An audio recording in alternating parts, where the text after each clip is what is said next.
I'm your host, Nick Jikomis, and today I'm speaking with Dr. Heather Hying and Dr. Bret Weinstein. Bret and Heather are evolutionary biologists and authors of the new book, A Hunter-Gatherer's Guide to the 21st Century, Evolution and the Challenges of Modern Life. The book is meant to provide an evolutionary toolkit for understanding the modern human condition by understanding our past. And the book examines a variety of modern issues that we all face and looks at how we might conduct ourselves better by understanding things through an evolutionary lens. Our conversation touched on many of these things, including modern medicine, dieting and health, sleep and light, dating and human mating systems, and questions related to consciousness and the state of civilization at large. This is one of the longer podcasts that I've done, stretching almost 3 hours in length, but we cover a lot of interesting ground. If you find the content interesting, you can find a link to the book in the episode description.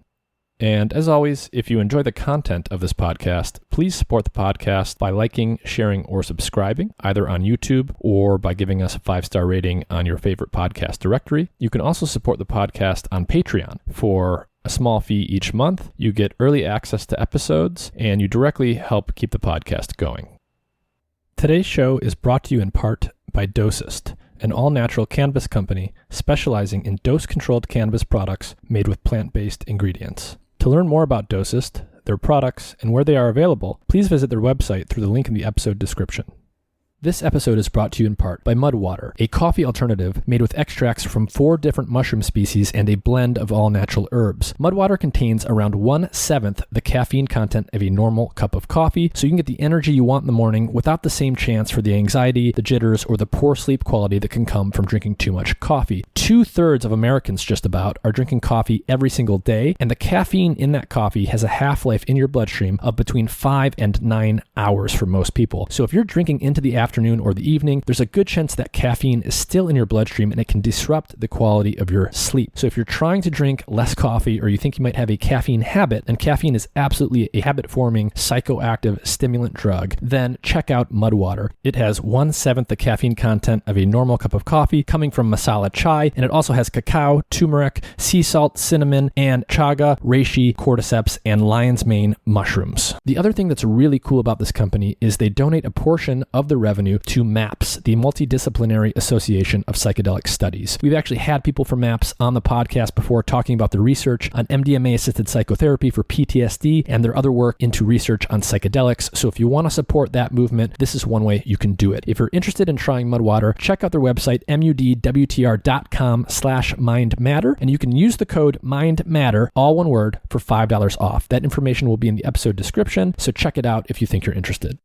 Hey everyone, I want to take just a minute to tell you about an app I am partnering with called Readwise. Readwise is an app that organizes and helps you get the most out of your digital highlights. I use it to organize all the highlights I make in my digital books on my Kindle, and so if you're like me and you make a lot of highlights and you like to revisit them often to refresh your memory, Readwise is the perfect app. You can also take photos of any physical books you've highlighted and upload those. It also has cool features that allow you to share your favorite highlights and quotes from books on social media, and it syncs with note-taking apps like Evernote, Notion, and Roam. You can tag, search, and organize your notes and highlights on Readwise, and it helps you connect ideas in new ways and retain more of what you read. So if you click the link in the episode description, you can get Readwise for free for 2 months when you sign up for their annual plan. That plan is only $7.99 per month, and it's a relatively new app, so they're adding new features often, and if you sign up for the annual plan today, you can lock in that price, which will stay at $7.99 even if the price increases in the future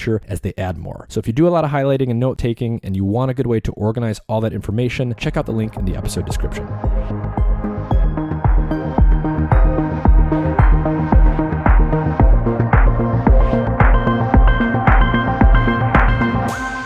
Heather Hying and Bret Weinstein, thank you for joining me. Thanks for having us. Thank you for having us. Can you do a brief background for people who don't already know you on what is your scientific background? Sure. Where should we start? I don't know. Why don't you start with your childhood? Okay. My grandfather was a chemist, and he showed the scientific world to my brother and to me, and made it fun and interesting, and set us both on a path that guides us to this day. I fell in love with creatures as a as a kid, I loved watching animals and trying to figure out why they were the way they were and why they did the things they did. I ended up following that right through college into graduate school, where I studied evolutionary biology under Dick Alexander, who is now sadly gone, but was one of the great evolutionary biologists of the 20th century. Actually, I should say both Heather and I also worked with Bob Trivers when we were undergraduates at the University of California, Santa Cruz, another one of the greats. So in any case, lifelong love of evolutionary biology and the things that it produces. I've somewhat stolen your thunder there because it overlaps. No, that's good. Story. So, you had a grandfather who was really instrumental in giving you the love of science and pattern recognition and observation. And for me, there was a similar role played by my father, who called himself a little old country programmer. He grew up on a farm in Iowa. So your grandfather provided for you a lot of the impetus and inspiration for becoming a scientist. And for me, that role was largely played by my father, who was a computer scientist. So not at all in the realm of evolutionary biology, but was very interested also in pattern recognition and observation and hypothesis. So I have an undergraduate degree in anthropology, where, as Bret mentioned, we were at UC Santa Cruz together, already together, the two of us, and we studied under Bob Trivers, who's, by some estimates, the greatest living evolutionary biologist, and then went to University of Michigan, where I also worked with Dick Alexander, but my major advisor was Arnold Kluge. So I was over in the macro end of evolution, macroevolution, phylogenetics, at least in terms of who my major advisor was. And I did field work in Madagascar, looking at the sexual selection and evolution of sociality in poison frogs. One of the reasons I'm really excited to talk about this book with you, this new book that you have coming out, is that it's all about looking at life and looking at ourselves through an evolutionary lens. And I actually got the first part of my education in evolutionary biology. And one of the things that I look back on that's interesting is I started studying evolutionary biology as an undergrad purely out of interest. I had no sort of practical application of that field in mind. And I went on to other things to study other things, but I internalized by studying within that field a lot of evolutionary principles. And I just naturally, unconsciously found myself looking at my own life, conversations I was having, interactions I was having in this evolutionary lens. And we'll unpack what that means for people. But one thing I realized, later on in my life was how much utility that actually had for making sense of what otherwise are very confusing things in life. There's so many instances where people find themselves saying, why did she say that to me? Why did I do that? Why did they do this? And a lot of these things are inexplicable until you sort of learn how to think about things from this evolutionary perspective. So very briefly for people, what is the evolutionary lens? What does that mean? Before you answer that, let me say that this is a book we've been talking about writing for over 10 years. And we explored a lot of the ideas in it with our students when we were college professors and developed them sort of in tandem with them in some cases. And one, although the title, A Hunter-Gatherer's Guide to the 21st Century, is one that we've had in our heads for over a decade, another possible title and a phrase that we use a lot is obvious in retrospect. Because that really does describe so many of the evolutionary insights, the aspects of applying an evolutionary lens to an otherwise confusing world, that it can be impossible to get there. You can just feel confused by the social environment, the physical environment, whatever it is. And then you hear an explanation that with practice, you could probably begin to derive yourself from first principles. And you go, yeah, that makes so much sense. It is, in fact, obvious in retrospect. So I would add that the nice thing about biology is that at the end of the day, it has to make sense. It doesn't mean it makes sense when you look at it at first, but unlike something like physics, for example, where quantum mechanics is under no obligation to make sense to a human mind, biology adds up in some way that we can comprehend. And if you can make a few assumptions that are easily defended, secure ones, and then approach with the expectation that ultimately there has to be a good reason for this. If we can understand what evolution is trying to accomplish, is shorthand. But if we understand what evolution is trying to accomplish, then we can recognize the structures that creatures have and the behaviors that they engage in as being required to contribute to that objective. And if a behavior doesn't add up, if you look at a peacock's tail and you think, well, that's actually counterproductive to that end, you know you're standing in the wrong place. And it may be that no one has yet figured out where to stand, but really it's a question of seeking the position from which the behaviors and structures add up. And when you do reach those places, it's a special version of the aha moment. When you suddenly look at a peacock's tail and stop being confused, it's a huge relief. It's like watching all of these factors in some very complex equation cancel out and the thing emerges in front of you. And just to clarify, it's not that the physics doesn't have to square with the universe. It of course does, but it doesn't have to square with the scale that we exist at. Whereas the evolutionary processes that we engage in, especially with regard to behaviors, do, because they exactly exist at the scale that we live at. It's almost a redundant point. It's a circular point that those things that are driving how we behave must be interpretable by us at this scale. Mm-hmm.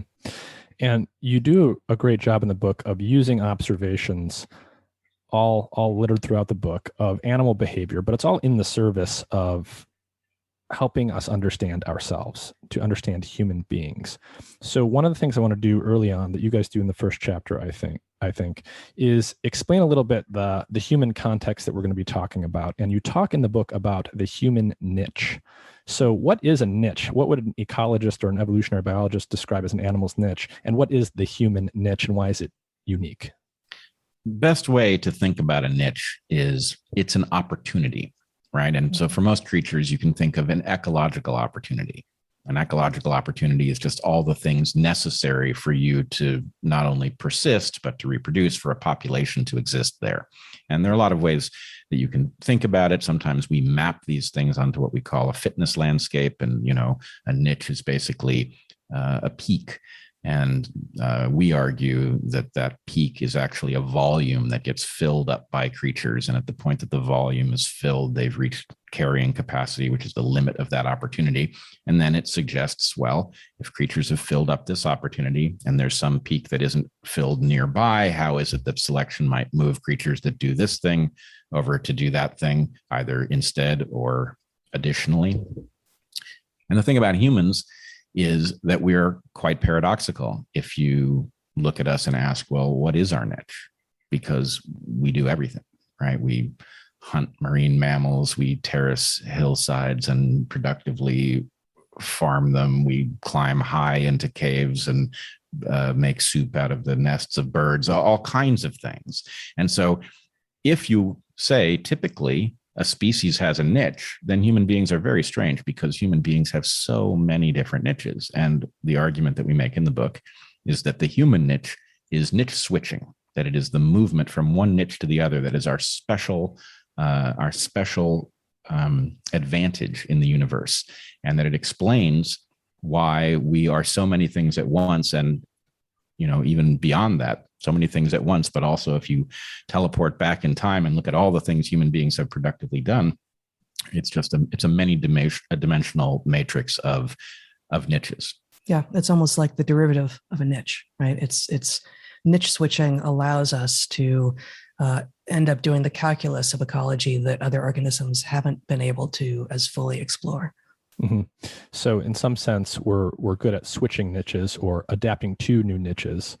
And other animals often have great difficulty in behaving well, behaving effectively in a context for which they're not currently adapted. And one of the things that you get into in the first chapter is the idea of culture versus consciousness. So at one point, there's a short passage I want to read. You say, when in the zone, the conscious mind is present, but as a spectator who steers clear so as not to disrupt the flow.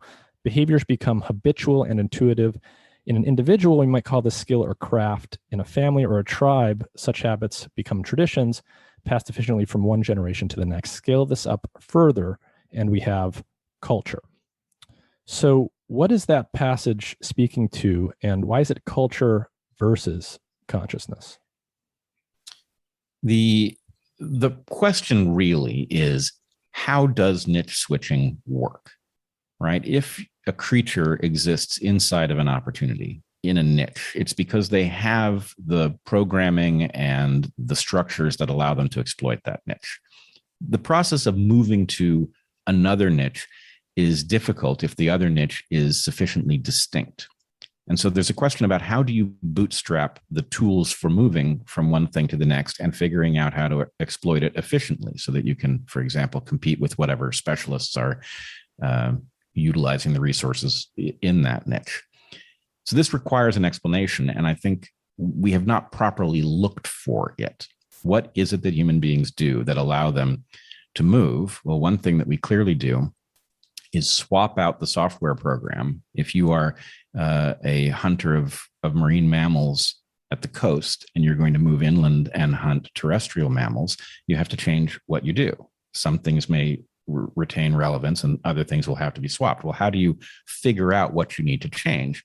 And what human beings do is they talk to each other. They talk about what they've observed and what things might be brought to bear on the question. And so this looks like a mechanism for essentially software prototyping. And it is that prototyping process that allows you to figure out how to do the new thing. But anybody who's prototyped knows that your first prototypes aren't any good, right? They're not productive. They're wildly inefficient. They make errors they don't have to make. And so you have to get to the new niche, figure out what in principle you might do with it. And then you have to refine that thing. And once it's refined, you don't want to lead newcomers through all of the steps that brought you to the final mechanism. What you want to do is encode that mechanism so efficiently that it can be passed on very, very quickly and with high fidelity. And so our point is, culture is the mechanism through which we transmit things we understand to those who need to pick them up rapidly and deploy them. And consciousness is the way we figure out what that we might do we are not yet doing, right? How we move to the new opportunity. So just to add and slightly rephrase what you just said, by our definitions, culture is that which we have been doing successfully, and if things don't change, if the environment doesn't change, either in space or time or other selective opportunity, we should be able to continue doing, and therefore it will be more efficient to keep doing it in the way that we have been doing it. And consciousness is that which requires innovation, requires active engagement, requires no set and forget protocol, no brand loyalty, no, this is the way we've always been doing things kind of estimations. And so the conscious mind is less efficient. It takes more time. It's both for the individual to do things and for a group of people to get things done. It has a high error rate, but it is utterly necessary if, as humans are, we are actively engaged in switching niches, in looking for opportunity, in moving through space and time in ways that mean that we are exposed to things that we've never been exposed to before. That said, what we inherit from our ancestors, from our families, from our existing culture, to use the usual way that it's used, is relevant insofar as when those things were encoded, those things are still relevant today. That if conditions remain the same in some way as they were when you began to do the thing you're doing now, then good, keep on it. You don't need to think through every single thing you've ever done every time you do it. You want some set and forget in your life, and that's the culture side. Interesting. So consciousness is, and we've all experienced this when we're trying to solve a problem, when we're trying to do something new, we have to pay attention. We're very aware of what we're doing. We're often behaving in a clunky way, and it's very effortful. It's very difficult. But there's many things in life that don't have that property. We just sort of do them. We often do them according to a script. And what you're saying is that certain aspects of culture are those scripts, the sort of stories that we bake into everything from fairy tales to religions, and we'll come to some of that stuff and how it evolves. are simply a re-encoding of information so that it's more easily transmissible to, say, a child rather than an adult who had to work through the problem. And we'll come to that as well. In this first chapter, you also introduce something that you come back to a lot called the omega principle. And we've alluded to it already, but let's just state explicitly what that is. Sure. The omega principle is a specification for the relationship between epigenetic phenomena, especially culture, and the genome. And this is a place where evolutionary biology has had arguments and effectively has ended up in a kind of permanent agnostic state about what is the relationship between the evolution of memes and genes. And what we argue is that this relationship is actually, it's a two-part relationship. It is something we can specify with precision, and it is obligate. So we have called it the omega principle because omega is a Greek letter we hope to call to mind pi, because the fact is the relationship between the diameter of a circle and its circumference is obligate in the same way. So the relationship itself in the case of omega is that epigenetic phenomena are inherently superior to genes in the sense that they are more flexible, more rapidly adapting, but they are inferior in the sense that they are subordinate to the objectives of the genome. The genome is in a position to shut down epigenetic phenomena, and to the extent that it does not shut them down, that is because they are serving the genome's interests. And so how do you come to that conclusion? I can recall sort of especially my college education where in many courses, it was this type of thing was described. You'd often hear this in the nature-nurture dichotomy that is often used to, contextualize whatever you're learning about in a classroom. You would often hear people say, well, is it cultural or is it genetic? And what you're saying is that's not an appropriate way of thinking about things. Well, yeah. Cultural or genetic is actually defensible. What people often say is something like, is it biological or is it cultural? And the point is actually culture is equally biological as genes. It is a different mode of transmission of heritable information, but it is equally biological. The answer of how you come to it is, in some sense, this is one of the ultimate cases of obvious in retrospect. If you think about the cognitive architecture necessary to have a huge fraction of our behavioral repertoire transmitted outside of the genome through culture, you realize that's an amazingly elaborate process. It's an energetically very costly process, and lots of things that it does could be done much more cheaply with much less room for error to be introduced in each generation. So why would the genome have offloaded so much of our behavior? I mean, even, for example, we have to learn to walk. A horse does not have to learn to walk. It knows how to walk from the moment it's born. So what is the advantage of hobbling our children, of creating this vast landscape of possibilities with respect to what the behavioral repertoire will be, of introducing the possibility that two creatures of the same species won't be able to communicate because one speaks Italian and the other one speaks Mandarin, right? There are all sorts of reasons not to build a creature this way. What that says is there must be a very good reason to do it, to overcome all those disadvantages. And we know that that reason must come from the genes, because if it didn't, think about the cost to the genes of doing it this way. If the genes were not being served by the cultural, the mimetic architecture, then they are certainly being harmed by it because of all the things that, to the extent that we are physical beings, our time and our energy is spent on all sorts of things that are motivated by our cognition. So if our cognition was wasting our time and energy, then the genes could very easily limit the amount of that. They could reduce the degree to which we were spending our time and energy on things we had picked up outside the genome. And they would stop at the point that suddenly we were entirely occupied doing things that were in the gene's interest. So the question is, if you somehow created the scenario where our culture was independent of our genes would shut it down until they were synonymous in terms of their objective.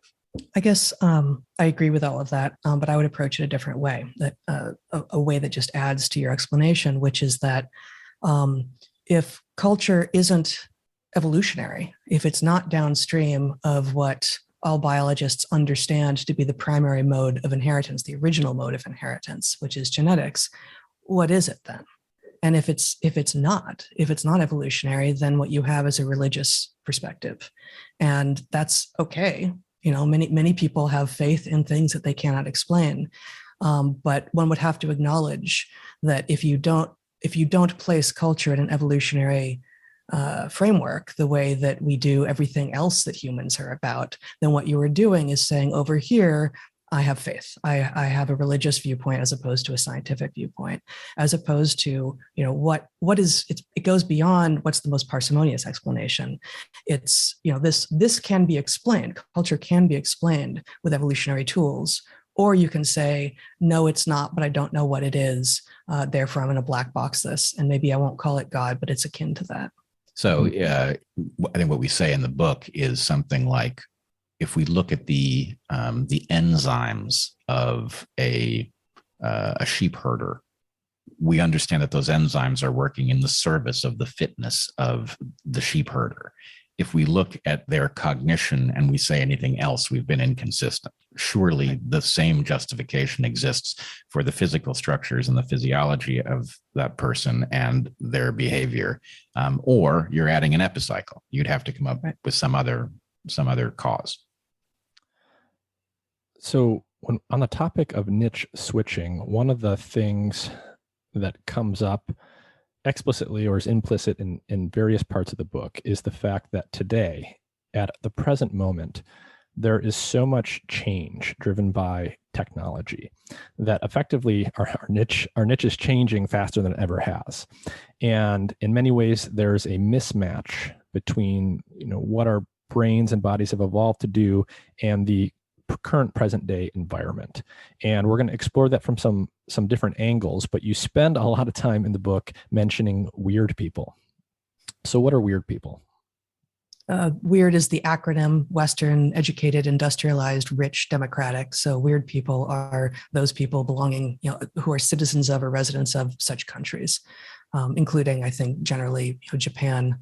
And, it's not necessarily clear who all is included in that, but this is certainly not new to us, the observation that so much of what Western science and Western medicine thinks are true of humans universally are actually based on, especially in the case of psychology, for instance, weird undergraduates. So it's not just weird people, it's, relatively privileged 18 to 22-year-olds who probably haven't had to work for a living yet.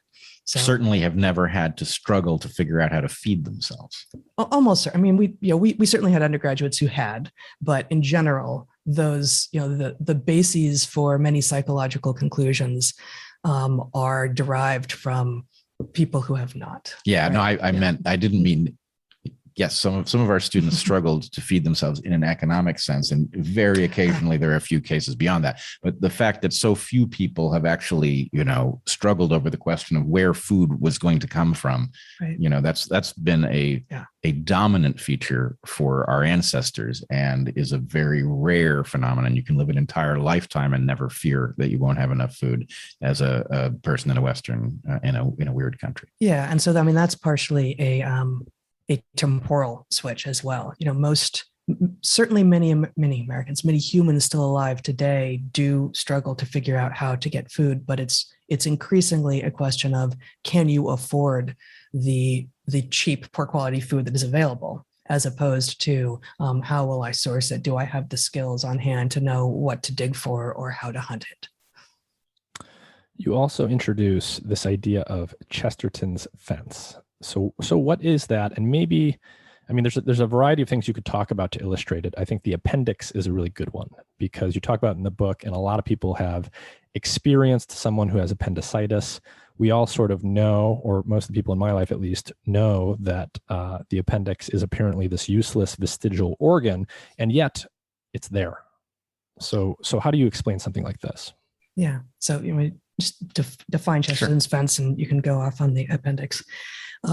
So G.K. Chesterton, who was an early 20th century philosopher, I guess is how he is often described, observed that if you are walking along a road and you see a fence that feels useless to you, and you say to your friend, I want to get rid of this, your friend should say to you, what is it here for? Until you can tell me what its function is, you ought not get rid of it, because you don't know enough about what the downstream effects of its removal will be if you cannot tell me what it's here for. And so this becomes reified, I'm not sure by him, but by others who were reading his work, as Chesterton's fence. In general, when you find something that you find displeasing to you, unless and until you can explain what its function is, even if we have gone beyond its function, it really should be removed. Until and unless you can explain what that function is or was originally, you ought not be so hasty to get rid of it. Yeah, it's actually a kind of precautionary principle for removal instead of a precautionary principle for the addition of something. Mm-hmm. So actually, it's funny.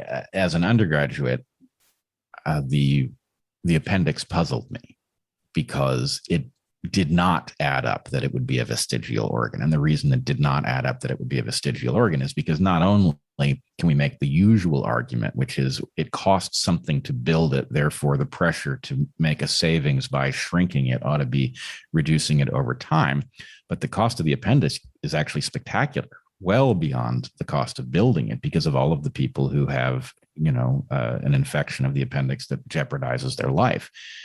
So something about the story never added up. And it turns out the deeper you dig on that story, the more you find out about the fact that it also doesn't phylogenetically add up. This isn't something that our close relatives have that in us has become useless and is disappearing. It's actually anomalous. And then decades later, what one finds out is actually the story begins to emerge about the likely benefit of this organ. So what the real utility from the point of view of somebody trying to understand the evolutionary lens is, you could have spotted a long time ago that somebody was telling you something wrong when they said this is a vestigial organ. Really what they were telling you was that they didn't know what it was for, right? It was the fence crossing the road. When you look, it may take a long time to go from, I know it's for something, but I don't know what, to actually, here's a candidate that's powerful enough to explain it. And the candidate, the best explanation, is that this pocket off of our intestines captures a microcosm. It captures a sample of the beneficial symbionts in our gut, so that when we become sick because we've ingested some bacterium that engages in bacterial warfare, maybe you have a bout of diarrhea, you lose your beneficial gut flora. This allows your gut to be repopulated very quickly with already tried and true tested microorganisms.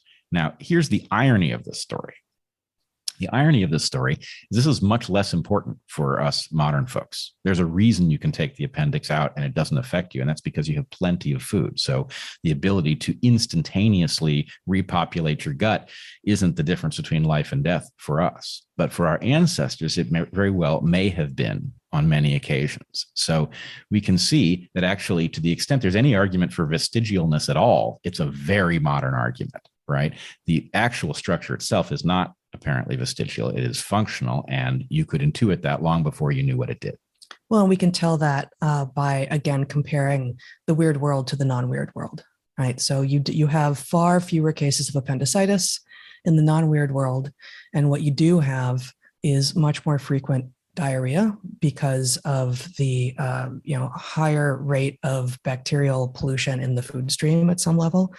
And what that means is, with every bout of GI illness, having a functional appendix, one that actually does its job with some regularity, both keeps that appendix functional, so it is less likely to blow up on you, excuse me, and it keeps the gut biota of the people who have those functional appendixes, I'm not sure, healthier long term. And I guess I think I slightly disagree with something you said there, which is that to the degree that the appendix in the modern world, in which our food tends to protect us from bouts of GI illness, and therefore the appendix is underused, and therefore it is more likely to blow up, that maybe it's moving towards vestigiality. The fact that we have enough calories is not the same thing as us having healthy microbiomes. Oh, yeah. And so, to the degree that the appendix is useful for actually reestablishing a healthy microbiome, which increasingly in the modern in the weird era, in for weird people, our food, unless we're shopping from farmers markets and getting our hands in the dirt and not fully sanitizing everything that we eat, yes, it provides enough calories and it probably provides enough macronutrients. But does it get us all the micronutrients and specifically the diversity of critters in the microbiome that we need to have a healthy gut? Probably not. Right. But here is what the disagreement between us here hinges on, and I'm pretty sure it's something we don't know the answer to, is does the appendix have a bias in terms of collecting the correct flora, or does the fact that we are often populated by very much suboptimal flora as a result of all of this modern influence mean that it is liable to capture an arbitrary subset, and therefore what you repopulate with might not be all that great, even if for an ancestor it would be ideally suited to them? Yeah, I have no reason to expect that it is selective in that regard. But if you have a healthy gut, then having a healthy appendix is useful because it will repopulate you. Right. And wouldn't it be cool if there was a system that monitored gut function and captured a sample at a moment that was likely to be a high quality sample? Yeah. So. And we don't know. And I don't know if science knows the answer to that. Yeah. So this could be a good segue to some stuff about diet and medicine. While we're talking about GI health and microbiome stuff, this is something that I've covered on the podcast before with people that specialize in the biology of our microbiome. But even just in the general culture, these things are being talked about a lot more over the past few years. It seems like everyone, or many people at least, are talking about the importance of GI health. Everyone has probably heard the term, at least, microbiome at this point. I get ads all the time for probiotics that I'm meant to swallow to replenish my gut microbiome. There's all sorts of cheek swab products that claim to measure microbiome and then give you personalized food recommendations to replenish it. And a funny thing that I think is happening is that it strikes me that many of the people that are very health conscious and are paying close attention to health and wellness stuff, including their microbiome and optimizing their microbiome, are, not in all cases, but in many cases, also going to be the same people that, for example, will ask their doctor for an antibiotic if they have a head cold. So can you talk a little bit about the microbiome and antibiotics and how things like antibiotics and their use in modernity is interfacing with our biological hardware? Yeah. The short answer is antibiotics are one of the great triumphs of Western medicine. And they emerged shortly after the germ theory of disease was understood, which is also one of the great triumphs of Western medicine. And then it, like so many other things that we have done so well as humans, got over extrapolated and overgeneralized and applied where they have no place or they can actually do damage. And so you produce a selective pressure for effectively superbugs, especially if antibiotics are being given to people who don't have a bacterial infection, or they're being given just prophylactically to cattle to keep growth rates high, such that you have now antibiotics, in the water supply, such that you have, again, selective pressure against exactly the bugs that we currently have drugs to defend against. And so we're going to create problems. And we know this, we have created such problems. Created tremendous problems. Yeah. We've destabilized systems that we didn't understand. In some cases, we didn't even know were there. And the consequences are predictably terrible for things like health. And I just would say, in reference to what you initially started with, there is this sense, once you know that there's a microbiome and that it can be off, there's this sense about, well, what can I do? There must be things I can do to make it better. And this is in its own way a problematic way of thinking, because in general, with a functional system that is built out of many equilibria overlapping each other, the most likely thing you're going to do is disrupt it. And the best thing you can do is figure out how to protect it from things that are so novel that they cause it to be disrupted. And so, for example, we talk a little bit in the book about supplements. Supplements are, a double-edged sword. On the one hand, there's a sense built on the fact that people who've been deficient and been given a supplement often have miraculous increases in the quality of their health. which leads you to the sense that these are indeed miraculous substances that can make you better and better. When in fact, the real question is, are you deficient? Right? If you're deficient, then, supplements probably not even the best way to do it. Altering your diet so that you pick up those things that you're deficient in is the best way to do it. And a supplement is maybe second or third best. But it does not, once you get to the line of I've got enough of each of these things to be functioning optimally, you're in fact more likely to disrupt things by adding more. And so, it's a delicate style of thinking that gets you to the right answer. And I guess I would say that this is an excellent example of a kind of scientism that pervades modern science and modern society. And, I think people who don't think scientifically from first principles in a hypothesis-driven way are particularly prone to looking for reductionist solutions, things that can be measured, things that can be counted. You're deficient in vitamin B12. Well, then all we have to do is increase that. And this imagines that we are engineered systems as opposed to evolved systems, and imagines that the thing that can be counted is the thing that matters. Mm-hmm. And sometimes it is, and sometimes it's not. And so really the evolutionary lens in part is about recognizing the emergent beings that we are, the complexity of the systems that we are, and not making the mistake of simply measuring and counting and basing solutions on those measurements and counts. Mm-hmm. This is reminding me of some episodes from my own life, and you talk about this in the book. Every time that I go to get a physical, so I go get a physical once a year, I go see my doctor, and inevitably what the doctor tells me, in fact, he or she will tell me that we don't even need to measure it because I live in Seattle and it's cloudy much of the year, and virtually everyone is already vitamin D deficient. So I need to be supplementing with vitamin D because I'm lacking it. And so I need to be putting extra vitamin D into my body.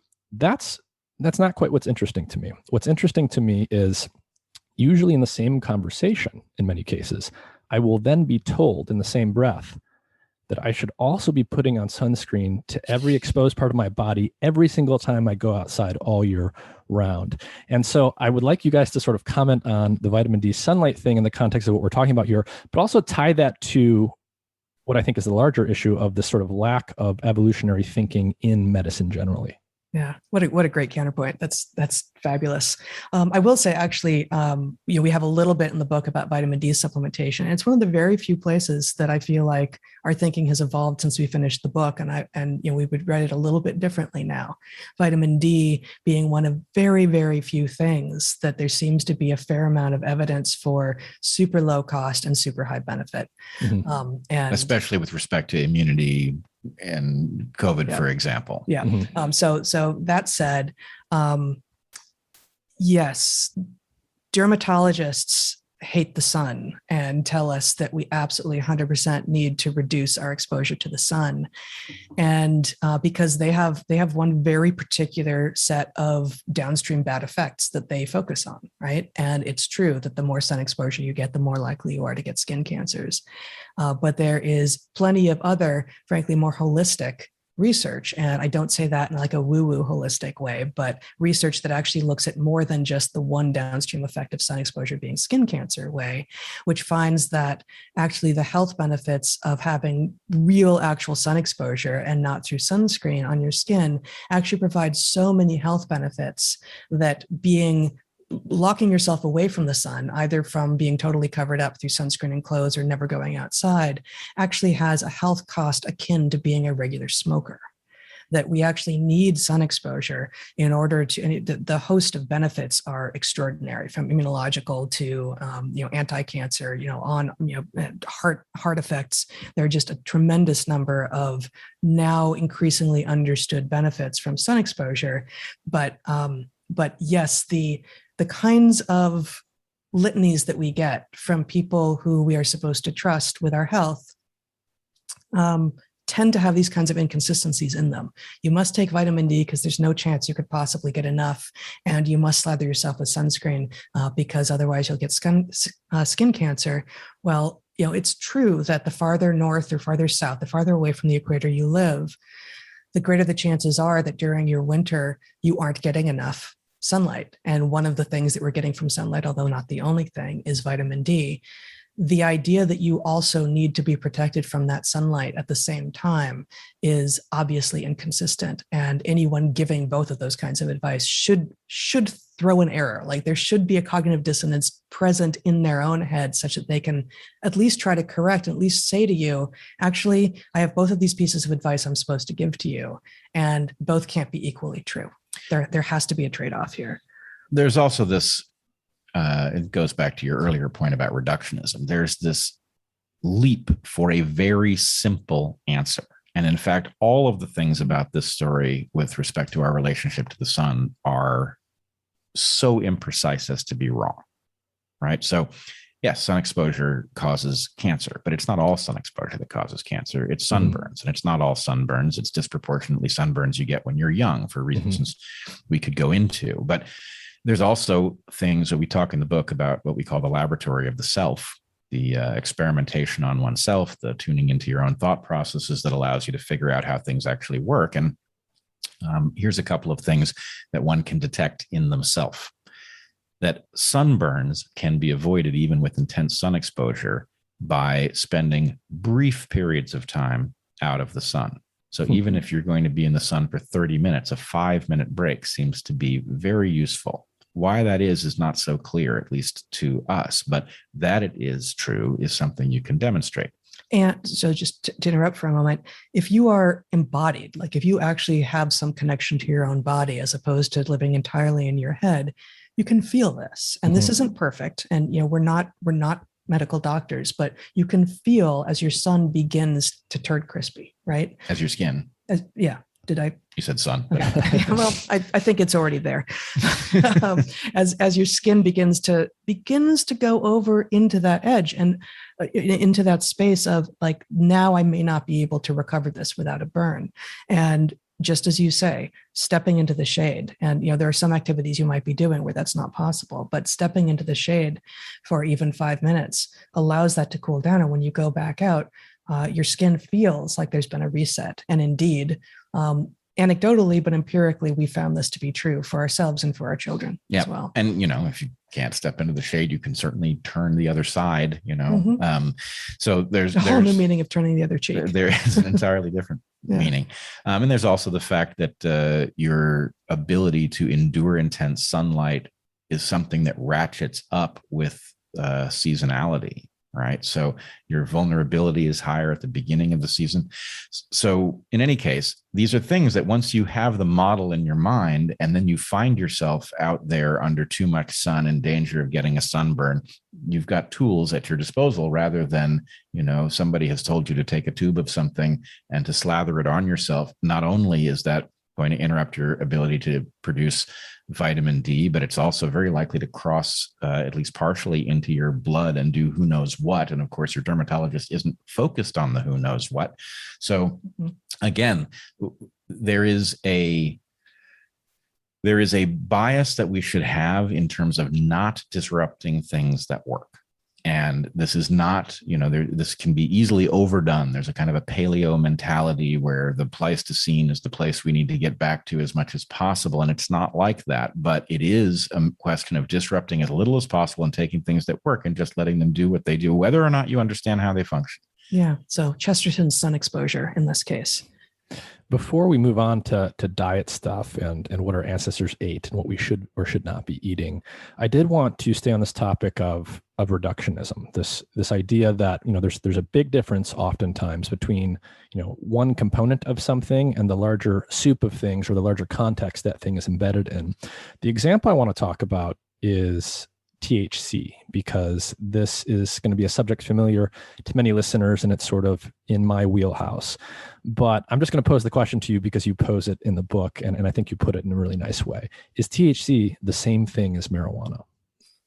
Yeah, of course not. And your listeners will understand that, right? But we isolated it. Western science isolated it and found it to be the interesting molecule from a psychoactive perspective in marijuana. And so focused on that. And it was possible to even do, selective breeding that encourages it. But of course, the plant has many, many molecules in it, and your listeners will be able to name a few others as well, including CBD. And those, of course, in the original plant interact in a way such that, in this particular case, CBD seems to temper some of the, not so much the psychoactive effects, but the possibly psychotic inducing effects of too much THC. And that's not to say that THC is a psychosis drug, but that imagining that the one thing that we find in a complex organism is the thing that we want to encourage at the expense of everything else can lead us to a place where, with marijuana now, we have plants with a lot less nuance than the plants from the 70s, 80s, even 90s had. Yeah, I would say even marijuana isn't marijuana because market forces have caused the exciting molecule to be augmented, and not just market forces, but the way we penalized the drug for so many years. Right. So not just THC being concentrated, but the whole plant being concentrated because of, having to cross borders and such. Right. So, the original version of marijuana was a very different plant, and the experience of it was very different. And so we have to be wary of the entire thing, even the plant that contains the many molecules. And, we could draw an analogy here to sex too, that basically the isolation of one desirable component from all of the things that usually or ordinarily are carried along with it is very distorting, right? So, sex obviously under almost any ancestral condition was tied up with all kinds of other essential stuff of human existence, right? It's tied up with obviously reproduction, healthy relationships. So in other words, it's playing a role in a complex system. And if you offer somebody, hey, there's a way we can do sex without commitment, right? It's called Tinder, or we can get you an orgasm without having to deal with an actual person. It's called porn or whatever, right? These things, they are hard for people to resist because the motivating component has been delivered in a concentrated form. But when you do that sort of thing, you always distort the system, right? Coca has a very bad reputation because it becomes cocaine and distorts people's lives. But of course, coca has been used by people for thousands of years who live at high altitude in order to hack their own physiology to be able to function under those conditions. So this instinct to distill the thing that was tied up with many others and isolate it is almost inevitably going to be destructive. Going back to food, you mentioned the romantic notion that many people have that, our ancestors used to, before they were contaminated by modernity, human beings used to eat the diet. And what's kind of funny about this is there's different camps of people who have different views on what the diet is. Yeah. There's the raw food thing that we shouldn't be cooking things because cooking came later and it's not the original way we're supposed to eat food. There's the literal paleo diet where I'm not sure how literal some of those people get, but the idea is Paleolithic humans were eating a diet, and because that's what they were eating and that's who we evolved from, that must be the best diet. So something high in fat and protein and low in carbs is what you should be eating. Can you comment on some of those diet trends and just the general notion that there is a optimal diet for people? Yeah. Well, one of the errors in the thinking, and many of these diets actually have some value in them for some people, but paleo diet in particular, it's easy to pick on it because of the name, and it does. A low carb, high protein, high fat diet will work for some people quite well, not all people. The name makes the error of imagining that there is one moment in our past to which we are notably and singularly evolved and adapted to, and that we have done no changing since then, and we are monolithic. And of course, neither of those things is true. Humans, continue to evolve, and there is no moment in the past to which we are singularly adapted. So we refer in the book not to the standard environment of evolutionary adaptedness, which is a term of art in evolution, but to our environments of evolutionary adaptedness, right? So yeah, the savanna of the Paleolithic is a moment that our hunter-gatherer ancestors existed in, and to which we have some adaptations. But there were also at the same time people living along coastlines, and 10, 12,000 years ago, most humans whose descendants are alive today discovered convergently across many places on the earth agriculture. So we are also adapted to an agricultural diet and lifestyle.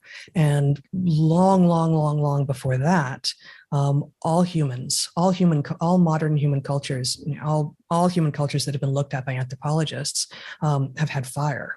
And so we've had fire, and we've been cooking food, it seems, for a very, very long time indeed. So the idea that a raw diet is the best for us, no, it's not. And in fact, many of the people eating raw diets are undernourished, because one of the things that cooking food does for us is it allows us to extract more nutrition from that food.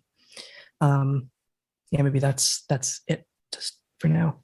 Yeah, I think there are a few principles that are probably worth thinking about.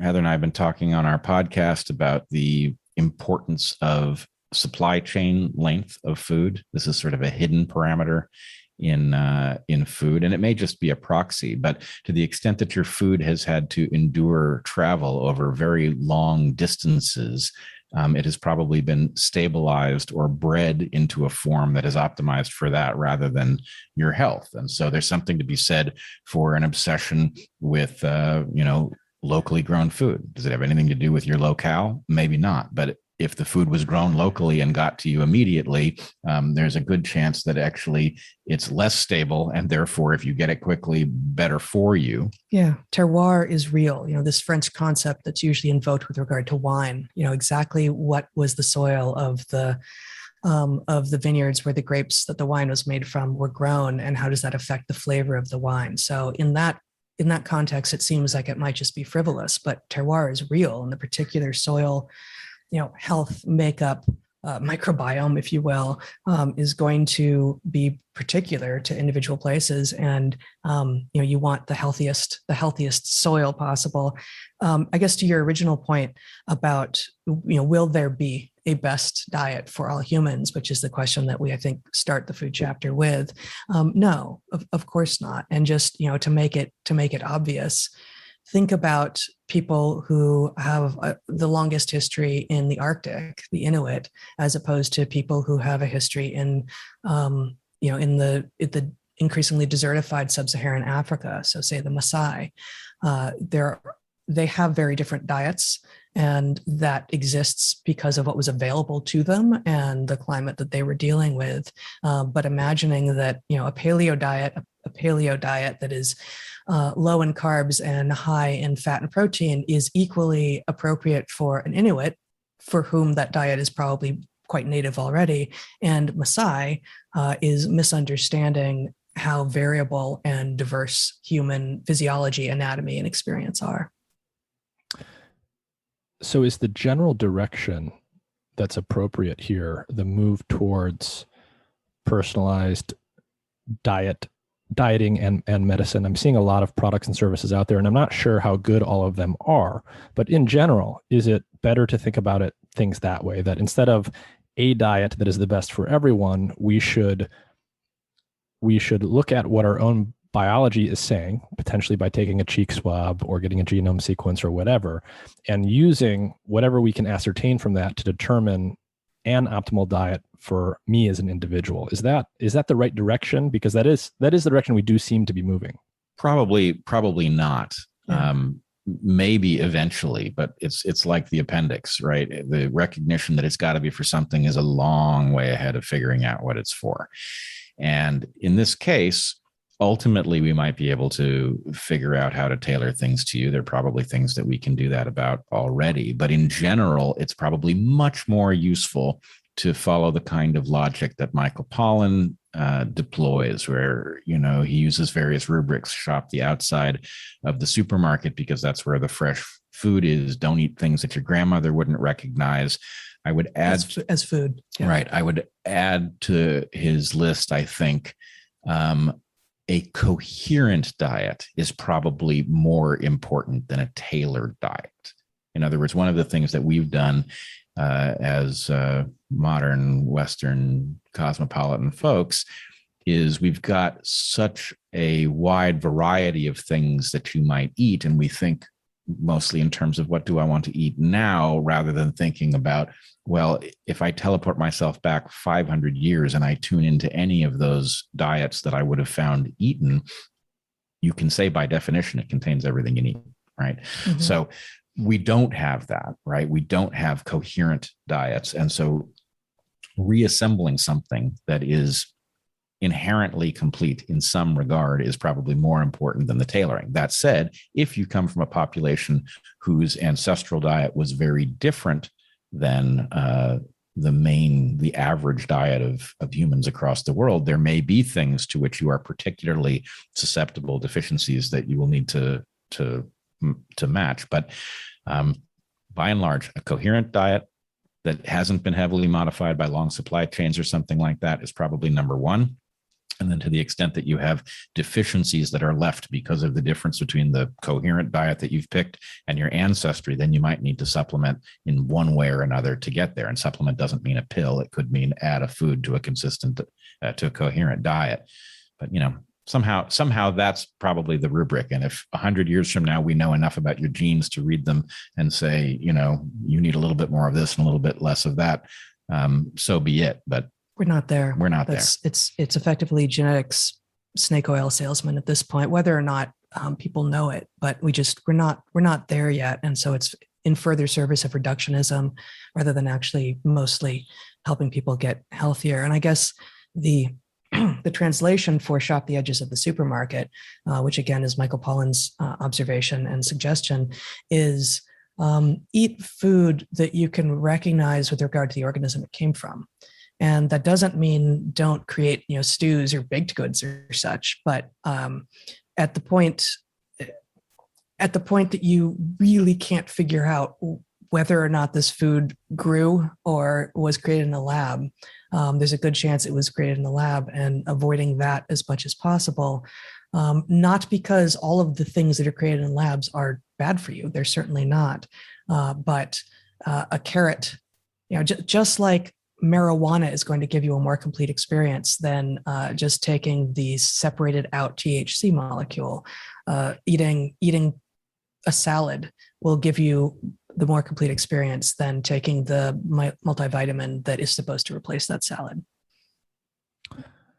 Moving on to the chapter on sleep. There was a lot of interesting stuff in this one. You start out somewhere. You go through this thought experiment of aliens visiting planet Earth, and you sort of ask, I think you pose the question to the reader, you know, if aliens did visit Earth on a spaceship, would they be puzzled to observe that we spend, you know, a third of the day, more or less, immobile, not doing anything, vulnerable? Would that be puzzling to them? And you say that the answer is no. So unpack that for us. Well, there's a certain amount built in with respect to assumptions. What sentient beings capable of space travel would have likely had on their home planet, but very likely they would have had day and night would have forced an optimization of their perceptual apparatus around the availability of light. And if you build an eye that's really great in the day, it's not very good at night, and vice versa. So what you tend to get boxed into is you build a creature that makes its profit in either the day or the night, and then is hobbled by the other period. And then there's a question of what you do with a highly capable cognitive apparatus capable of processing information such as visual information when it's not in its element. And you could just take it offline completely and save energy, or you could put it to some sort of cognitive use that would enhance the functioning of the creature when they were actually out and about. And so the dormancy makes sense from the point of view of savings. And then further, the use of the mind in that dormant state for basically pseudo perception and processing is also likely to have evolved in such creatures. So you're saying there's actually a dissociation between the dormancy per se, saving energy by not moving around, and some of the, what we'll just call optimizations that are happening to the nervous system during sleep. I wonder if you could talk about, and I didn't think about this ahead of time, an interesting example of that dissociation, I think, are certain cetaceans or seals, I believe at least some species, where there's actually an interesting sleep behavior there that sort of illustrates that. Do you know what I'm talking about? You're talking about the sleeping half a brain at a time? Yeah. Yeah. Yeah. Well, if you think about the environment they're in, right, there's something to be said for dormancy, and there's something to be said about the vulnerability. So I actually don't know about this in seals. Yeah, I don't either. Because seals haul out, and so they can effectively insulate themselves from their greatest dangers. But toothed whales, dolphins, But yeah, cetaceans, especially dolphins, have a good reason to do this, which is basically, it's almost the literal description of sleep with one eye open, right?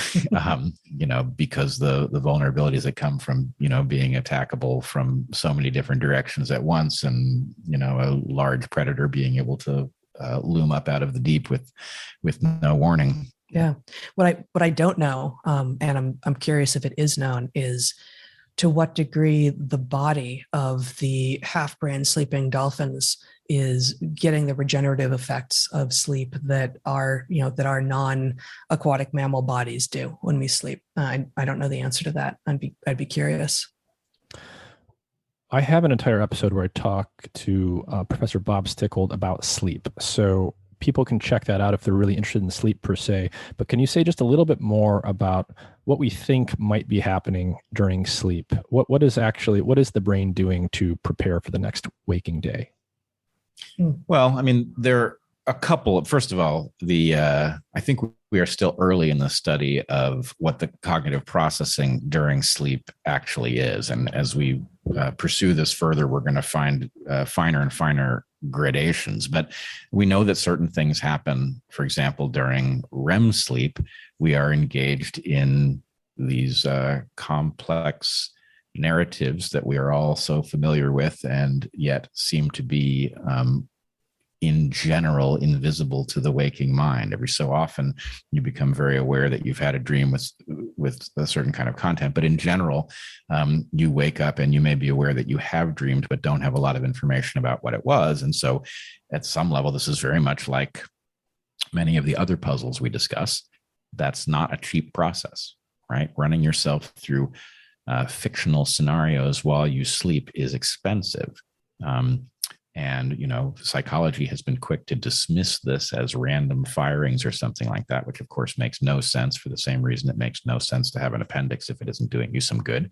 So the question is, all right, why do this, right? Why have effective movies playing on the insides of your eyelids in which you are an active participant? The obvious answer is that this has something to do with scenario building in ways that might be relevant to your waking life. So if you imagine, for example, a complex social situation, you might want to have been through a few trial runs, right, before you get to the job interview or before you ask somebody out on a date or whatever it is, so that you can field what's going to come back to you. So, of course, that makes predictions about the content of REM sleep being relevant to puzzles you are likely to face.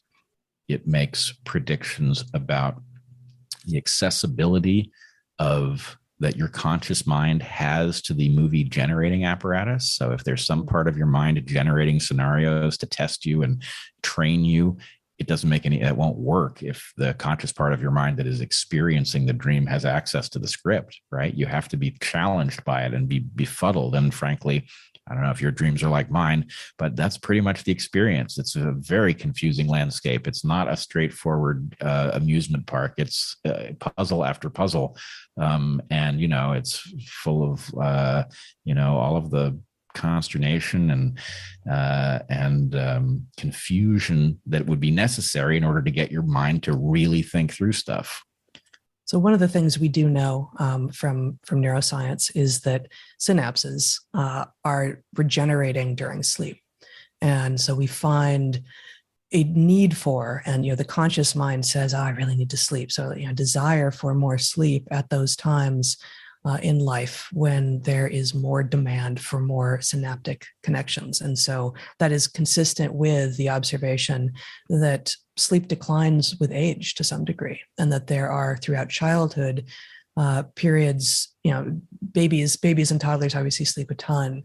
And then through the sort of elementary school years, they sleep somewhat less. And then puberty hits, and suddenly these young adults, these teens are sleeping a ton more again. And our modern environment would have us wake them up and yank them out of their sleep and get to school already so that they can better themselves. But the fact that across cultures, this is a time of, again, more sleep, where left to their own devices, people are sleeping more, tells us that there is a need for that sleep, and that it probably has to do with brain growth and structuring, and that pulling people out of sleep is going to be destructive. Yeah, the one extra thing I would add to all of that is that while we're sleeping, there's definitely a lot happening with respect to memory consolidation and the strengthening of some synapses, but somehow the brain knows how to do that despite the fact that the net effect is actually to decrease or even get rid of most synapses. And the idea is synapses are expensive. Takes a lot of proteins and a lot of stuff, metabolically speaking, to make a synapse. But most of the information throughout our waking day is extraneous. We don't need to remember every single little detail. In fact, if we did, we would be handicapped. You'd fill up in a day. Yeah, right? No, the pruning is absolutely necessary. And indeed, somewhere in the book, we refer to this, one of my favorite Jorge Luis Borges short stories called Funes the Memorious, in which he specifically, Borges has created this fictional protagonist who can forget nothing and who speaks 18 languages. And in his case, the map is the territory, right? It actually is, and he is able to make no sense of his world. Mm-hmm. And so this it's just a thought experiment which reveals the truth of what you just said, that we need the what would be the equivalent of apoptosis over in neuronal space. We need the loss in many ways more than we need the growth. I loved that little nugget that you put in, because it immediately so that writer would have written this well before Kim Peek lived and the movie Rain Man existed, but he was literally describing, he was spot on. And so if you're listening, you haven't seen Rain Man, that was a movie that came out in the 80s or the 90s, and it was based on a real life person named Kim Peek. And you can Google that name and see a very fascinating movie or movies on it, documentaries. But essentially, imagine someone who can literally remember every single thing he sees, hears, and reads. And that sounds maybe exciting at first, but this person is severely handicapped. I want to, since we're talking about sleep now and pruning and getting into brain stuff, I want to start talking about light and hallucinations. These things all tie together in an interesting part of the book. So I'm going to read a short passage. And as many people have said before in neuroscience and other fields, we think about drugs causing hallucinations, but in some sense, every experience we have is a controlled hallucination. When we're awake, that hallucination is just highly constrained and ordered by incoming sensory information. When we're dreaming, it's more disordered, but it's still constrained in some sense. And when someone has, say, schizophrenia, they're just having a different kind of hallucination. That's one way to think about it. But you say in the book, a list of symptoms of a person with schizophrenia actually has a suspicious overlap with a person asleep and dreaming. We do not regularly draw this parallel because in our dream state, we are usually paralyzed and we have amnesia. Any confrontations with reality are blissfully hidden from us until we have our morning coffee. How surprising then that organisms that do not appear to have had our best interests in mind, such as psilocybe mushrooms and peyote cactus, seem to have accessed these very same tendencies. So there's a few things here I want to touch on, but let's talk about maybe the last part first. Why would an organism like a mushroom or like a cannabis plant or like anything produce a psychoactive compound that is psychoactive for a mammalian nervous system? So can we go back and I want to adjust one thing you said before we get to the heart of that question. You were talking about this view apparently in neuroscience about our hallucinations are effectively highly constrained during the day and they become more chaotic at night. That sounds off, actually. There's one way in which it's quite right. You could say that our hallucinations during the day are constrained by reality, right? That the edges of objects have to line up with the edges of our paint by numbers world inside of our minds. But that leaves the false impression that when you remove those constraints, that what you have is noise. When in fact, the prediction of what we say in the book is that what you have is every bit as signal rich as the environment you walk around in, but the signal isn't so much about keeping you from busting your shin. The signal is about other things that matter a great deal. And so in effect, your movie making apparatus is your visual perception apparatus borrowed by a problem solving mind that has a different problem, a different scale of problem that it's interested in. So still highly constrained.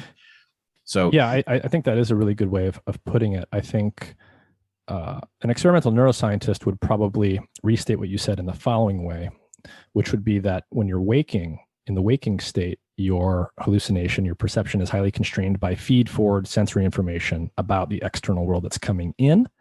And it also gets integrated with what you would call feedback information coming from your memories and things like this. When you're asleep, you sort of shut off or at least turn down that feed-forward sensory information coming from the outside, but you still have, as you said, Bret, constraints coming from the feedback direction. So it's better to say a different set of constraints, I suppose. Well, I will say, again, a laboratory of the self. And I know because when I was a professor, Heather and I were both professors for quite some time, I used to talk to my students about what the content of their dreams was like. And I never failed to be shocked at how different people's dreams are from each other. Mm-hmm. This is a very interesting phenomenon. But in my dreams, I know that the visual information is very incompletely rendered. Right. So the stuff that matters a great deal, the other person's face maybe is pretty well rendered. The wall, not really rendered well at all because it would be a waste of time to do it. So for the same reason that a computer doesn't render necessarily the things that are out of the character's view, the mind doesn't do it either. It focuses on the things that where there's potentially proxy value to be won. But so in your dreams, you would definitely miss the gorilla on the basketball court. Oh man, the gorilla, he's there every time and I never see him. Yeah.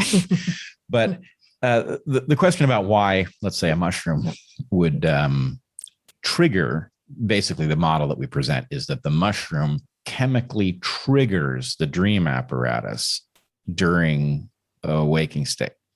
And not to put too fine a point on it, the reason that a mushroom might want to do that is to freak the crap out of the creature that had eaten the mushroom. And the idea is a freaked out creature is actually better than a poisoned creature. If you poison a creature, the nature of ecology is such that that creature will then be replaced by a naive creature who might eat the mushroom next time. Well, given that it's impossible to titrate the poison, right? Like that you may inadvertently kill the creature you're poisoning, even if it would be to your benefit to merely leave it ill. Whereas the titration issue isn't so much one if you're talking about an entheogen. Right. Yeah. And the training program is spectacular. You know, if you found yourself with no explanation, let's say that you had no exposure to entheogens and you found yourself waiting for the train and suddenly hallucinating things that weren't there, it would be good and spooky. And to the extent that a deer, for example, might ingest a mushroom and have a good and spooky experience. And, you know, certainly there's a program in the deer that says, did you do anything different that might have caused what happened? Because you'd like not to have that happen again. It makes you more likely to be eaten by a predator or whatever. It's a good training program. The difference between the deer and us being that the deer who just had the psychotic break that it didn't want is likely to try to figure out unconsciously, presumably, what it did differently and never go there again. And many humans have the opposite response. Oh, that was interesting. Let's see if we can repeat that. Right. In fact, we use it as a hack in order to tap into parts of our psychology that are ordinarily barred from, or our conscious mind is barred from connecting with them. And so it can be, you know, among the most useful tools that we have. Or we can do other things like some cultures would have a shaman who would tap into that state one way or the other. Yeah. And the shaman, therefore, would allow a culture to hack its own belief structure in a relatively safe way. Because if the shaman is saying things that are particularly off, one can ignore them or dismiss them in some way. And if the shaman is saying things that are insightful, one can incorporate them. But there's a kind of compartmentalization in that structure. Well, and this is exactly, and we get to it later in the book, but you also already invoked the culture and consciousness that we introduce in the first chapter. The shaman is the conscious voice, and the sacred, the reified, this is how we've always done things, is the cultural voice. So, shaman is to sacred as consciousness is to culture.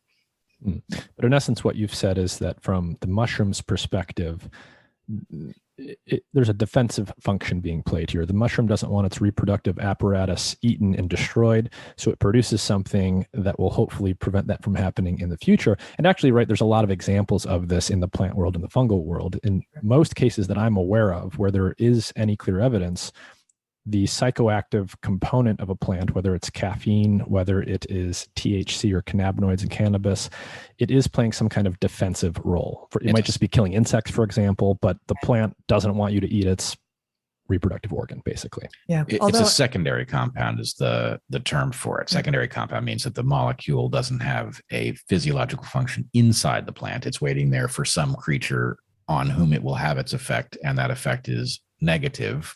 And then the twist in humans is that the hallucinogenic effect is not always negative. Well, but secondary compound doesn't require that the effect be negative. And with regard to caffeine, for instance, there's, caffeine is to some degree a memory enhancer. And it is actually demonstrated that caffeinated flowers that bees visit produce a better ability for those bees to, return to the same flowers.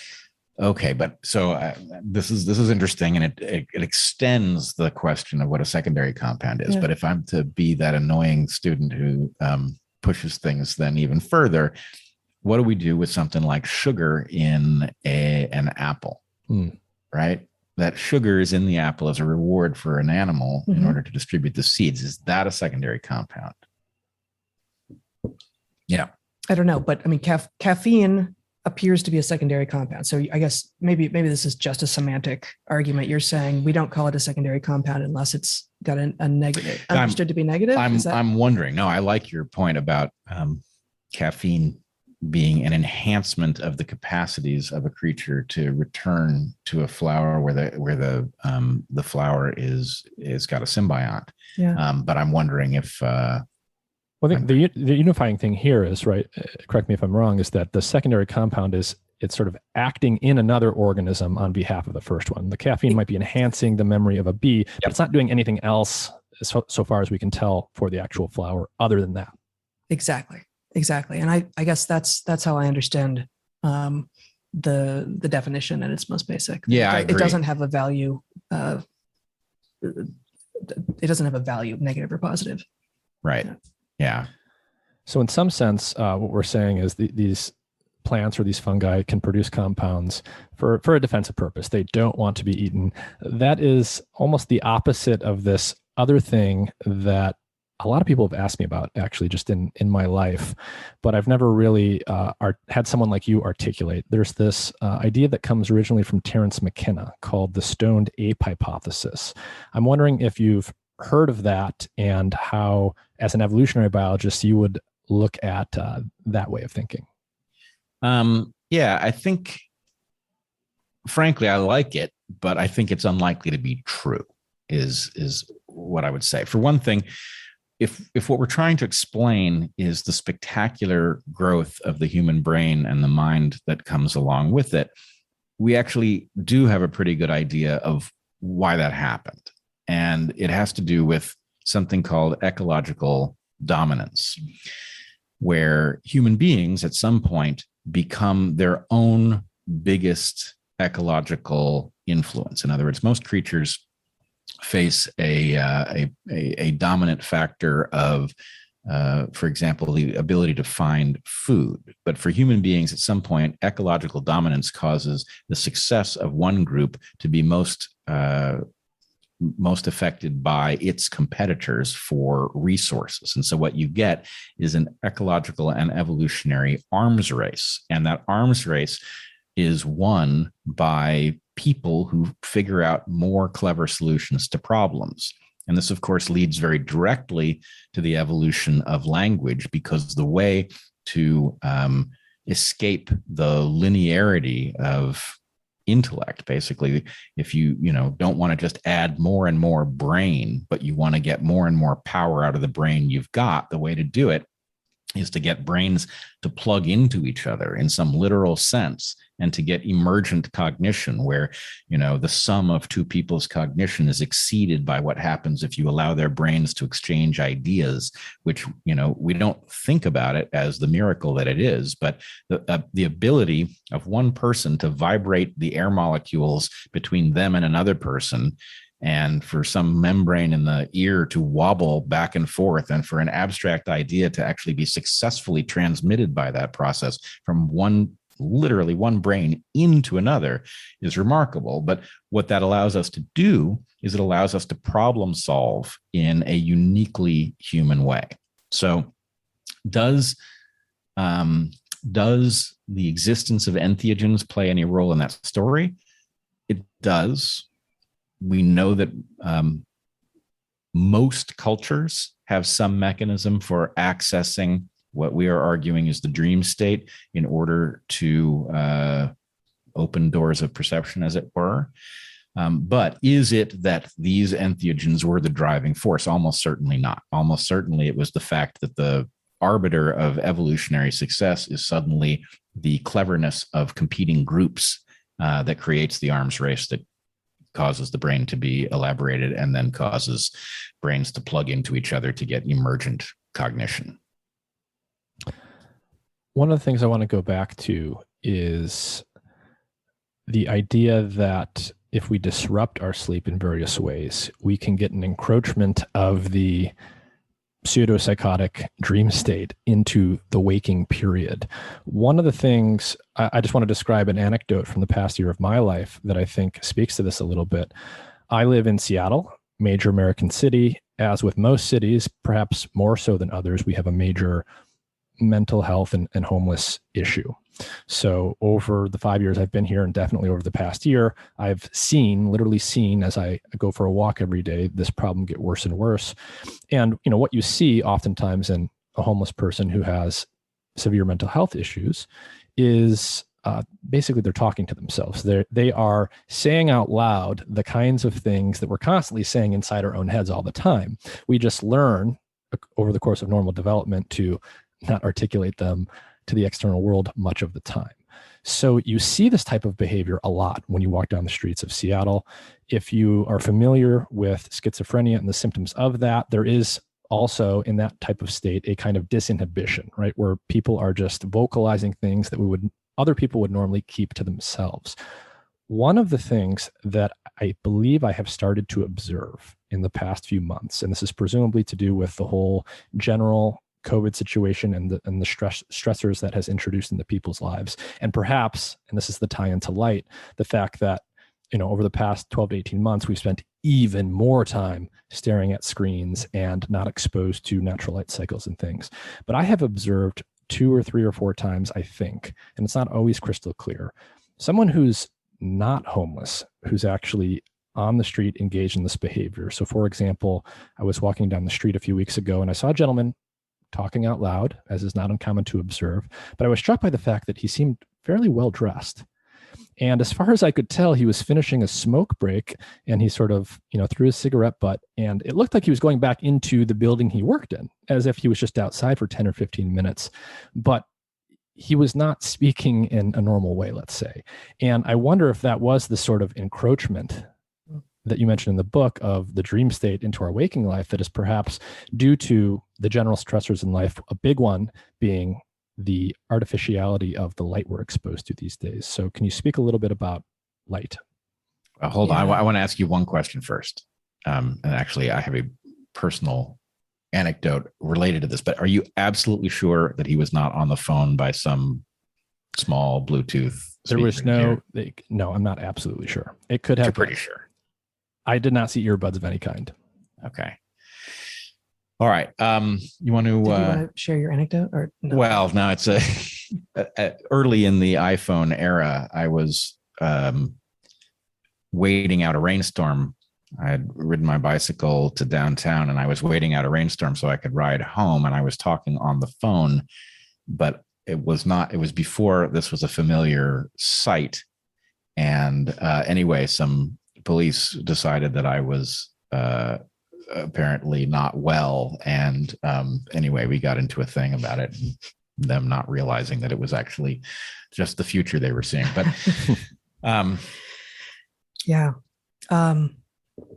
The encroachment of electric lights into our normal photoperiod is definitely deranging us. And we are, this is not new with us. We know that we are borrowing from research that has finally begun to be done in this regard. And, increasingly, just as you say, with regard to people wanting to come in and give you cheek swabs to figure out exactly what your personalized diet should be, there's increasingly recognition, for instance, that blue light is not particularly healthy to be exposed to at night, and that the redder shifted your light is at night, the more likely you are to be able to fall into appropriate sleep more quickly and more deeply. So, we see this anecdotally. Everyone who camps ever sees their sleep get better, no matter how good their so-called sleep hygiene is at home, when they're out in a place where they can't really derange themselves with artificial light. No matter how many lanterns or headlamps they might have, when you are responding to the sun coming up and the moon as your primary sources of light, you hit a cycle that keeps you saner. It just does. Yeah. And so there's a question. I mean, at some level, we could trace back why it is that blue light has the capacity it does. But one thing we can just say is that it is a dominant piece of the spectrum that is present during the day and absent at night. And so it's not strange for the brain to have cued on it as an indicator of what time of day it is. And so the intrusion of blue light when you are not supposed to be seeing any seems to be disrupting the brain's ability to regulate when it does what kind of cognition. And so one thing that we suggest is that the intrusion of dreamlike hallucinations into the waking period is likely to be increased by the presence of blue and therefore confusing light into one's night period. And that because our ancestors have such a long history with firelight, that firelight is not taken, it is discounted by the mind as an indicator of time, and therefore it is safer to engage with. And so this matches certain observations in other cultures. Things like schizophrenia tend to be a single event rather than a chronic condition. And so there's some question about how much of the mental health crisis that we see is actually the result of our having availed ourselves of all kinds of artificial lights that confuse our minds about what time it is and cause hallucinations, which are really dreams, to emerge and confuse our waking selves, which for most of us is presumably not that big a problem, but for some people may well be. I guess one more piece of nuance here, and I don't actually remember if this ends up in the book or not, but it's not just when we should be exposed to the different kinds of light. Blue light in the morning is associated with, which, is the kind of light that you get if you walk outside in the morning, you're exposed to the sun. Blue light in the morning is associated with better productivity, better health, everything from sort of lower BMI to better ability to get your work done. And red light at night is, as I said, associated with being able to sleep better, and sleep has all of these benefits, only a few of which we've talked about here. But there's also the issue of light level. And so, because most of our artificial lights, yes, many of us have dimmers, but it's like it's on, it's off. Be it 9 a.m. or 9 p.m. or midnight or noon, it's either on or off. And the fact is that indoor light for almost everyone is far lower in level than outdoor light would be. And so not only are we getting an inappropriate type of light at different times of day, but we're not, for most of us who spend, who have office type jobs or, spend time in front of screens, we're not getting enough light. And so we're also, not only do we get too much blue, but we don't get enough light in general. So this is just one of many. This one we can quantify, but there are presumably many more unquantifiable benefits of spending some time outside, where the full spectrum of light at whatever is happening for you in the place you are in at that time of year is available to you. It has benefits that will go beyond what we can currently pinpoint. Do you guys have any habits that you've built into your own life related to this?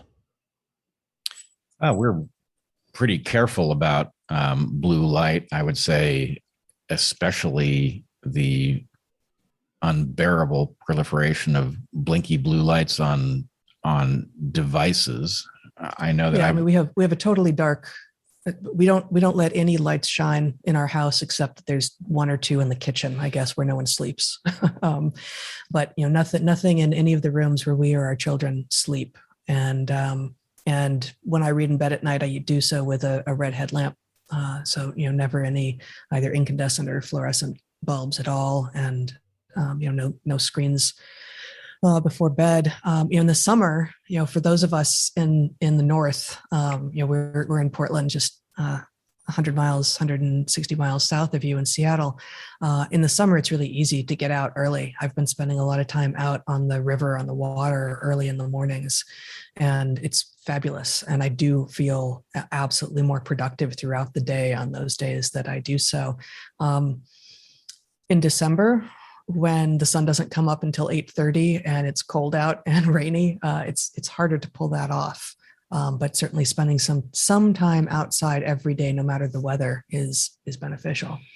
Yeah, I would say no level of obsession is too great with respect to the little light leaks, though. That I know I've accidentally tested the hypothesis about blue blinky LEDs, that a single confrontation accidentally with a blue LED in the middle of the night makes it very hard to go back to sleep. And the difference is so stark that one realizes really you can't afford, if you have these things, if you have a modem somewhere with blue lights on it and it's blinking and you have to walk through a hallway where you're going to look into that room as you go to the bathroom or something, you may be messing up your entire sleep cycle.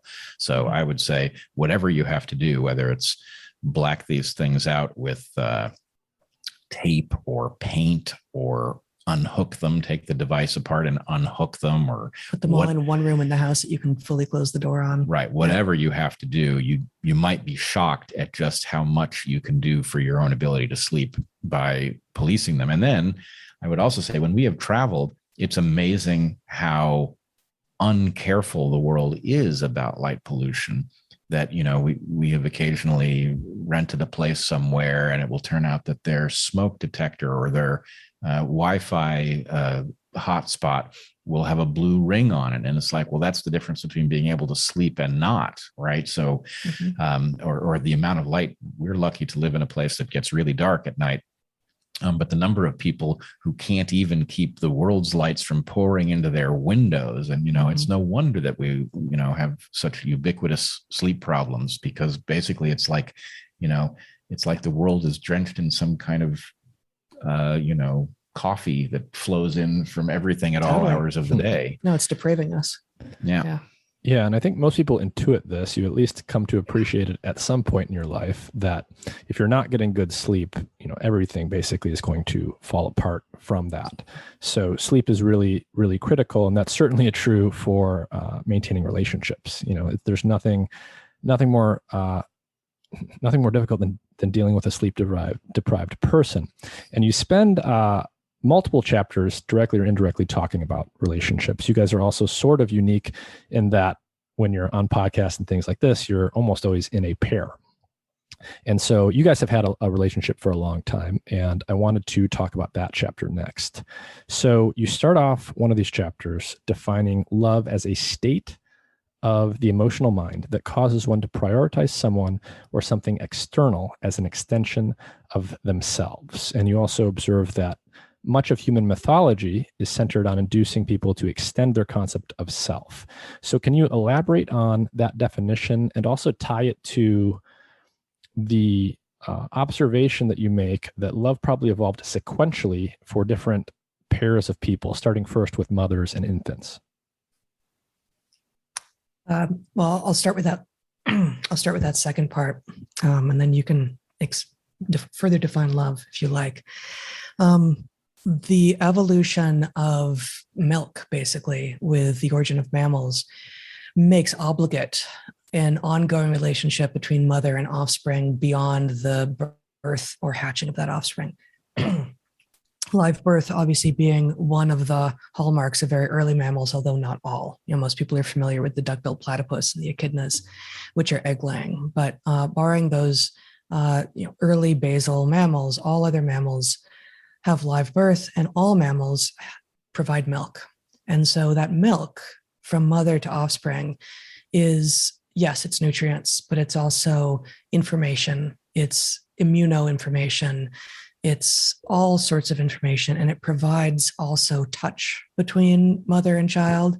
And once you have that, it's an easy, sort of obvious evolutionary place to go, that you have a relationship form, excuse me, between mother and child that is emotional beyond what simply the transmission of liquid from mother to child would be. And so with that, you have the evolution of love. And we also have instances of love elsewhere in the animal kingdom, almost certainly, but it becomes obligate with the evolution of milk. And so once you have mother-child love, then you have relatively quickly the possibility for love between other organisms that wasn't necessarily obligate. Between siblings, between pair bonds, between mated partners in a pair, and then from that to other members of your family, to friends, to then to your colleagues, to your fellow soldiers, anyone with whom you have shared fate, to use the term of art in evolutionary biology. And from that, it can become abstract. You can have love of country.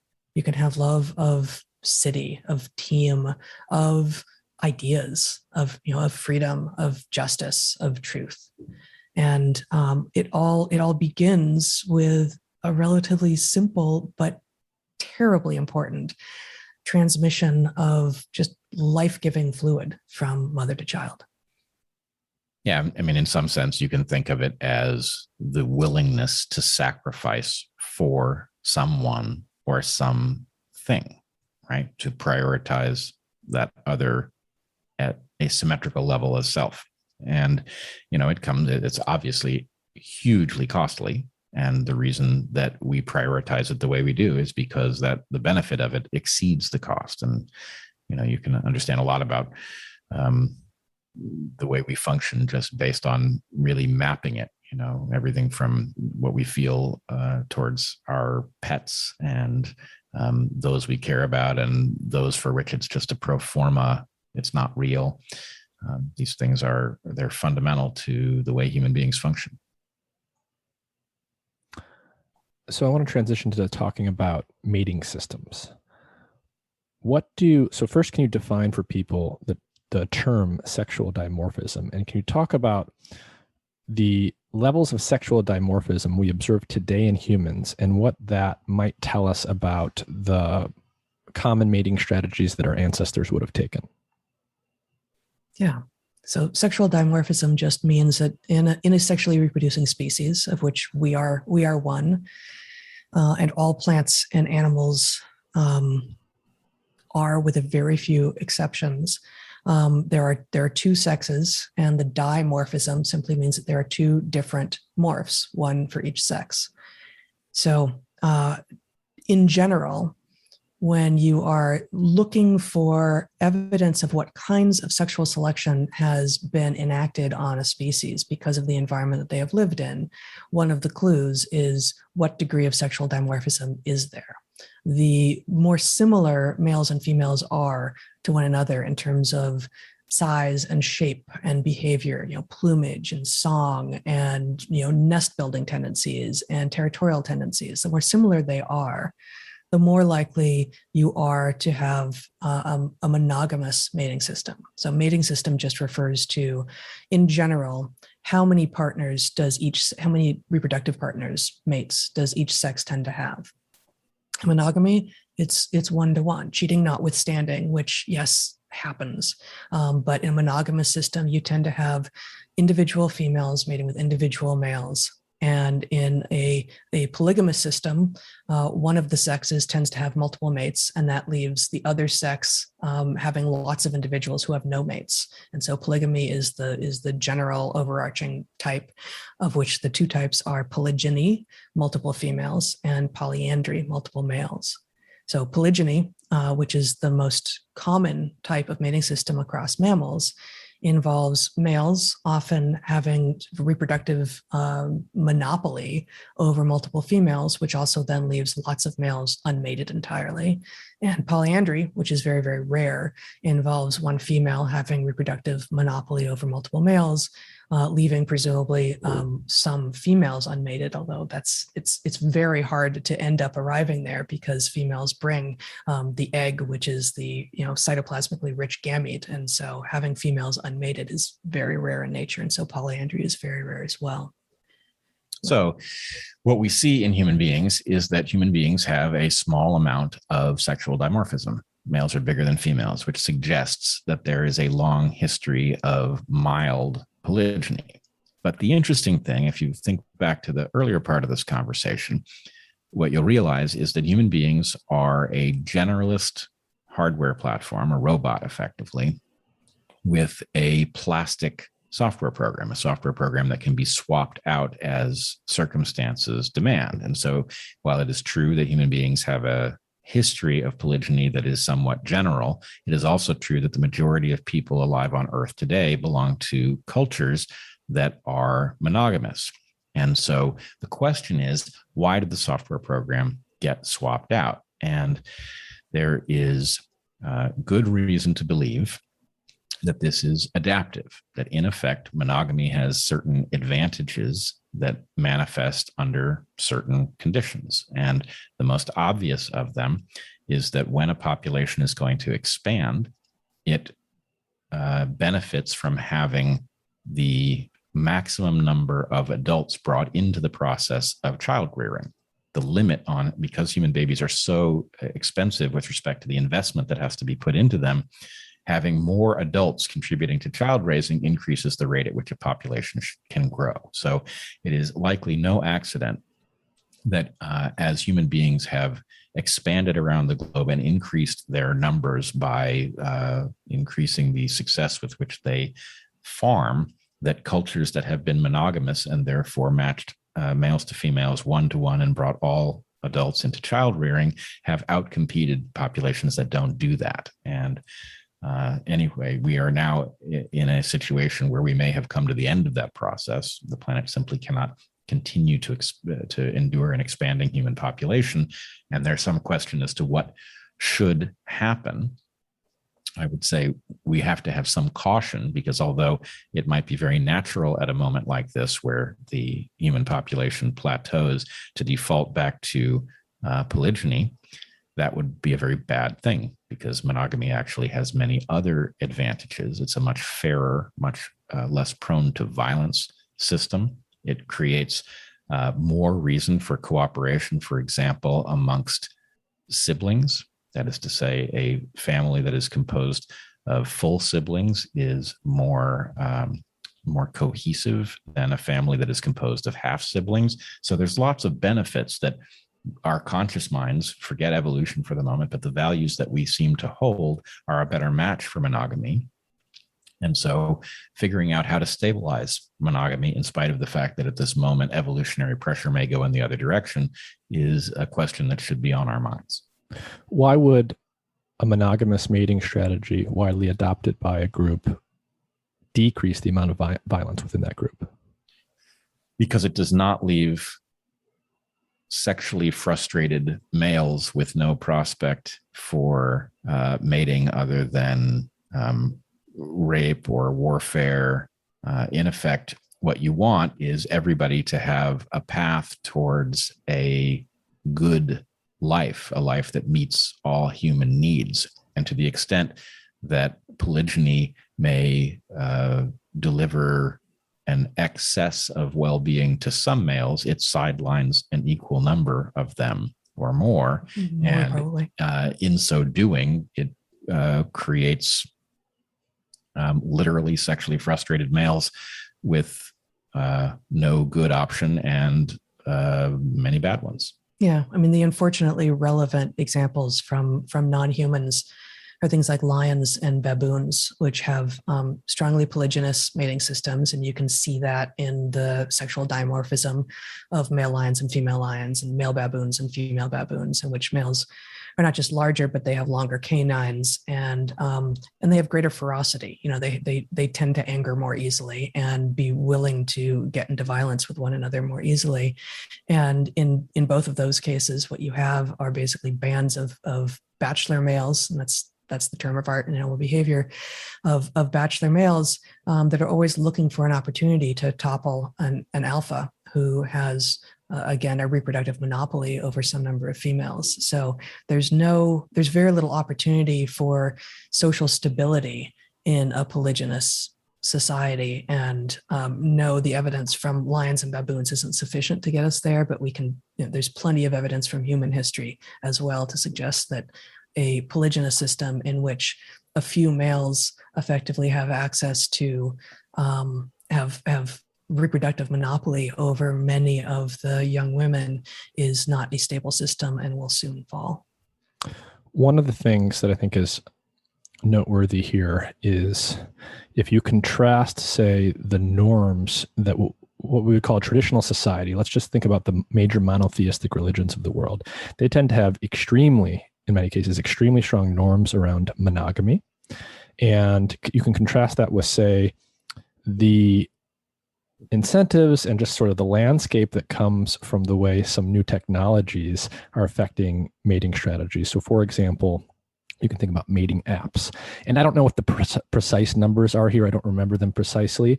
But I know, for example, that when you look at things like Tinder, and I think this is true across all of the different dating apps there are, that you tend to get like basically an 80-20 outcome, where a relatively small number of males, let's just say 20%, are getting 80% of the attention from women. And apparently it's true that something like 5% or so of males never get any matches at all on any of these things. So is there kind of a tension there? Is some of the technology we've developed actually helping promote some of these other mating strategies that, for better or worse, are going to lead to different kinds of behavioral outcomes?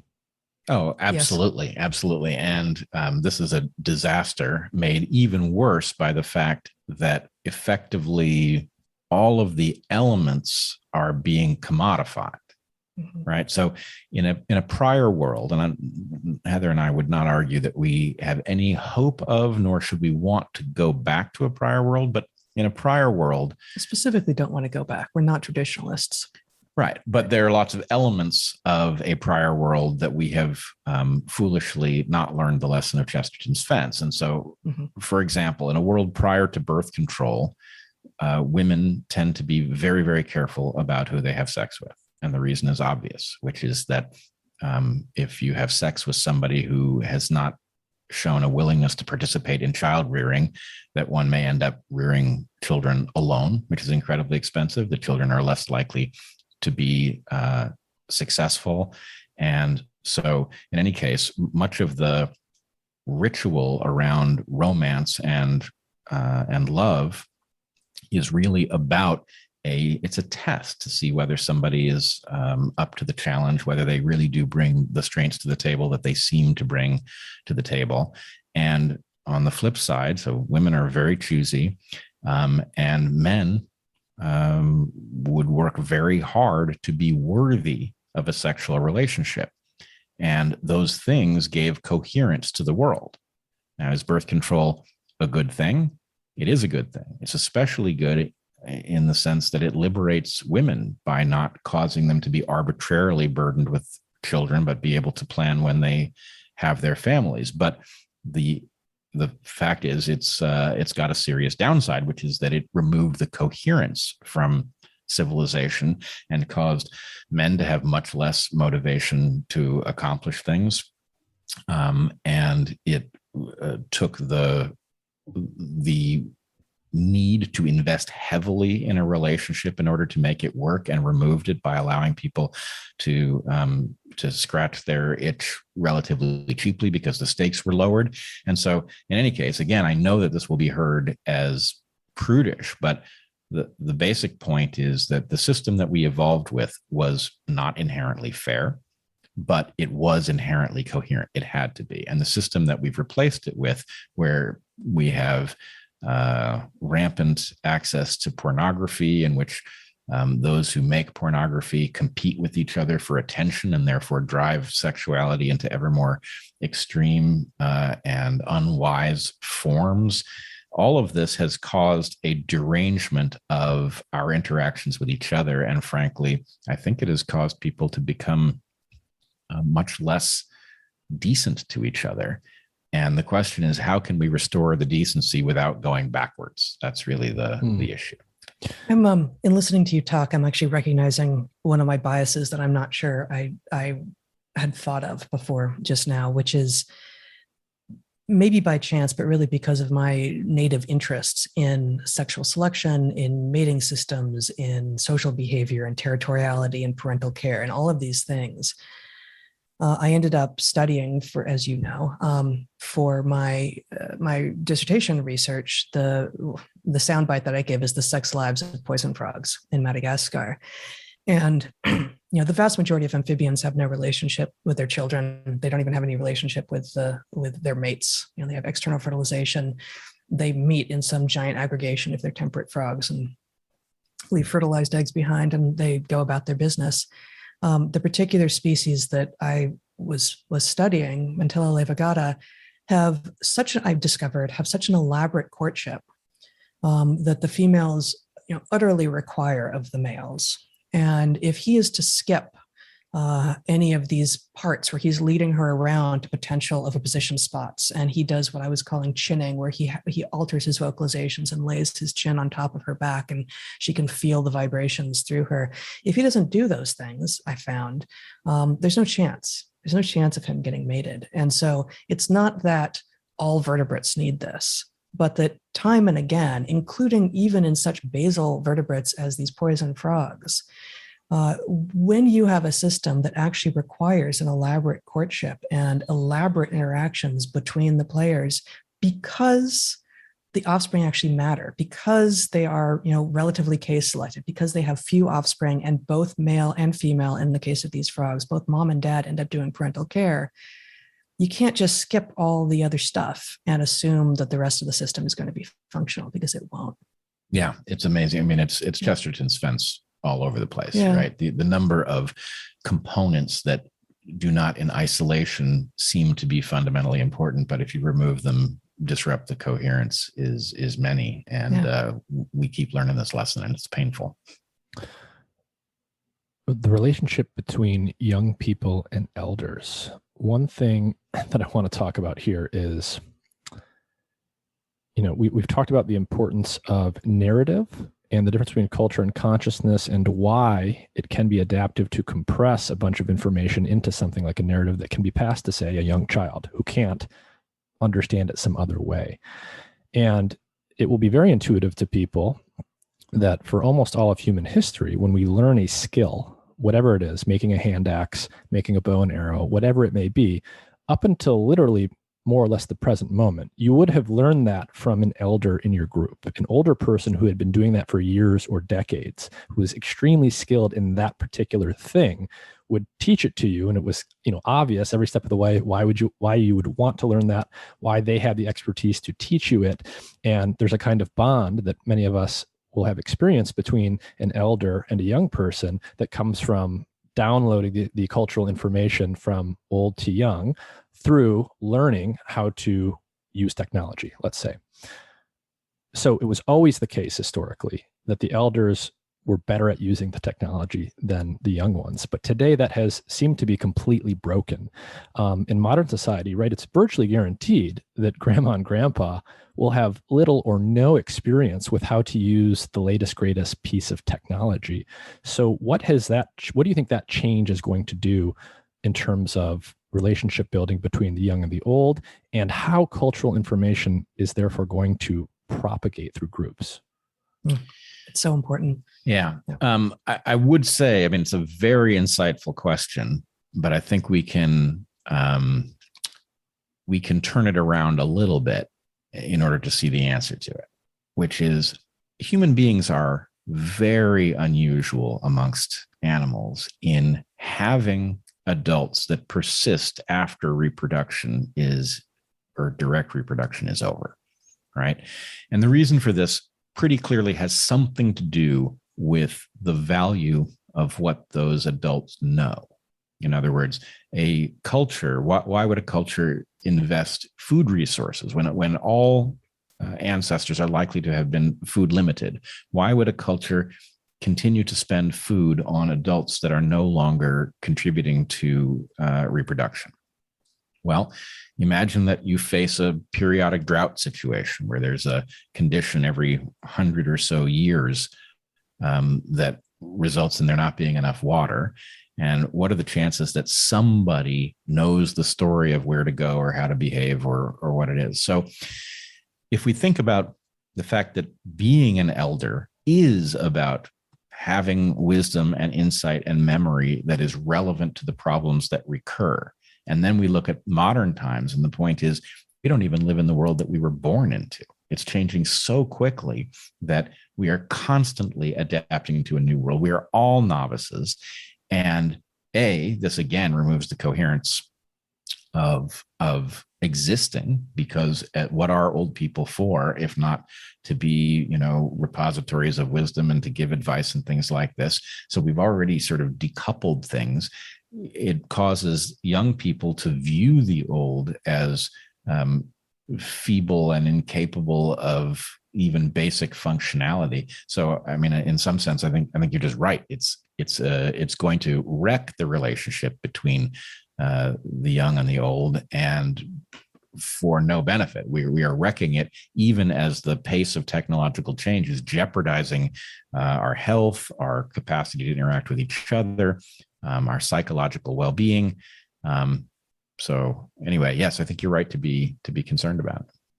Yeah, and I think elders are not just repositories of culture. They're also, because they've been around for longer, potentially have had more moments of consciousness, of innovation, of new things as well. And we expect that, in most domains, the conscious innovation declines somewhat with age, whereas the accumulation of received wisdom, of cultural wisdom, can continue to increase.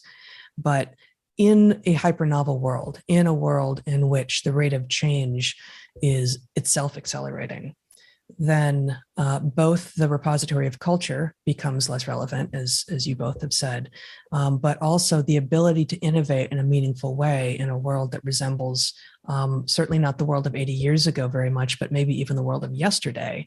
The elders become less clearly valuable to those who are mostly tuned in to what happened yesterday, as opposed to those with a deeper sense of history. Yeah, and as I'm listening to you speak, I'm realizing that both the young and the old have been basically forced into the role of consumer so regularly that part of the reason that it doesn't strike us as odd that the relationship between the young and the old has broken down is that nobody's doing much innovating. And so the relationship of the old to the young in innovation has been just sort of quietly lost. Because nobody knows what they're doing other than just thinking about what they want and how to get it. Talking about childhood a little bit more, one of the lines that I loved in this section was, humans are not blank slates, but of all organisms on Earth, we are the blankest. So that's just a great sentence because it's just a great pithy way of putting this. And I think this sort of the question of what one's belief is around how blank the slate is, I think is one of arguably the most fundamental. Your answer to that is very fundamental in shaping your politics, how you look at the world, and things like that. So, you can imagine the extremes here. On one extreme of some political spectrum that we can imagine, people are completely mutable. They're completely modifiable by the environment, and therefore we can build a society that will make some kind of utopia, let's say. Sort of the other extreme, or a other extreme, I'm not sure it's just a linear axis here, is that's basically not true. We're minimally modifiable. And not only that, there are inherent differences between groups that can never and will never be overcome. And we should build society around that. So the question is simply, how blank is the slate? Let's just start there. Well, one thing Great question. Yeah, it is a great question. One thing that has to be said up front is that the blankness of the slate is arbitrary, right? And this is, it's really vital to understand this. We have obviously no trouble whatsoever changing our rate of reproduction. We can decide not to have children. We can decide to have them late. We can decide how many. It's not a conflict at all. We are not so flexible when it comes to sex, right? Selection did not build human beings to be obsessed with baby production in the same way that it built at least males to be obsessed with sex, because that was a good enough proxy when the two were not decoupled by technology. So the point is, how flexible are we? Well, we're very flexible with respect to when we reproduce, and not so flexible with respect to focus on sex. That pattern exists across the map, right? The level of flexibility is high in some places, it's non-existent in others. And that's something we have to get used to. But the reason that we've said that though human beings are not a blank slate, they are the blankest slate, is the recognition that what we are good at comes from the ability to swap out our software program, which is about the blankness of a slate, is fundamental. We are, I believe, very likely to find that between cultures, we are largely software-based and therefore interchangeable. And we see this. If you transport a baby from Beijing and raise them in Manhattan, they don't have the slightest hint of an accent. They have no difficulty learning the language as somebody who was native to the continent would. And in fact, the language itself is an import. But the differences between males and females, for example, are of a different nature, right? That there are actual reasons that one body plan versus another would require different biases, and that those biases might be more durable. Does it mean any of it can't be addressed in some way?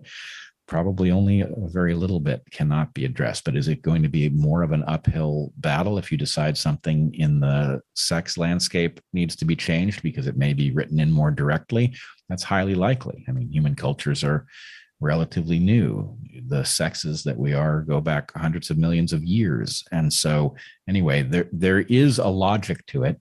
It is a logic that, as far as we know, doesn't contain any really unfortunate truths, right? The degree to which we can actually achieve something that's a level of equality between people is presumably very high. The degree to which we will be the same as each other once we do it is we're not going to be the same, nor should we aspire to it. So it is that kind of landscape. There's a tremendous amount of flexibility. It is not perfect flexibility, and it isn't necessarily distributed in the way you would want it. But there's a lot to be done. Great. School. So we've talked a little bit about transmission of information from the old to the young. The things that come to mind here are, obviously we have formal schooling today. That is quite a new structure in evolutionary terms. Somehow, even though most of us may be unaware of how this happened, people were getting by and learning how to transition from childhood to adulthood without formal schooling in any way. Could you speak a little bit about that. How recent in evolutionary innovation is formal instruction, and how did kids grow up before we had that? Yeah, school is incredibly new. And indeed, although teaching certainly happens in other cultures, so much of learning doesn't even involve instruction, doesn't involve teaching. It involves sort of observation and trial and error and learning from doing and learning from watching, rather than an explicit and formal, I am the one who teaches and I'm the one who learns relationship. It's explicit teaching is not just rare in other animals, although it does happen some, but it's rare in other cultures and other moments in time. So formal school is, just within the last few hundred years, depending on how you count. You could go back to the Greeks and say, well, there was some formal schooling there. But in terms of the expectation that children shall learn how to be adults by sending them away from their parents for X number of hours a day, and especially the modern model of age segregating them, is incredibly novel and almost certainly an error.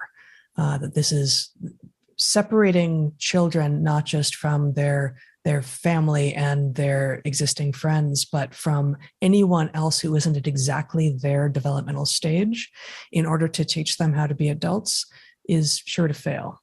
And indeed, there are many alternative educational models, which, yes, are still in the model of school, of it's time to learn and it's time to teach, that mix age groups, which have, just doing that, just allowing children to spend time with people who are both older and younger than them increases the chances that education will work, because you may be too young to do the thing that someone 3 years your elder can do when you're 5, but you can see and you can aspire. And the 2-year-old, when you're 5, may be too young to be taught effectively by you everything that you know, but you can learn how it is to modify what you do to include that person. And so, having mixed age groups who are learning together is one of the things that we have moved away from very recently, and that is, I think, part of what makes school really so barbaric now for so many people. I think it's important to understand what the legitimate role of school is in order to see just how overextended it has become. And the way to understand this is think about language. If you have properly hooked up ears and a properly hooked up brain, nobody has to teach you how to speak, right? You will learn to speak. And in fact, parents are wired to behave in such a way to train you to speak. This is almost certainly what the compulsion to babble back at children what you've heard them say is about, right? Because you don't sound the same to yourself as the outside world hears you. And so having somebody repeat what you said, part of a feedback.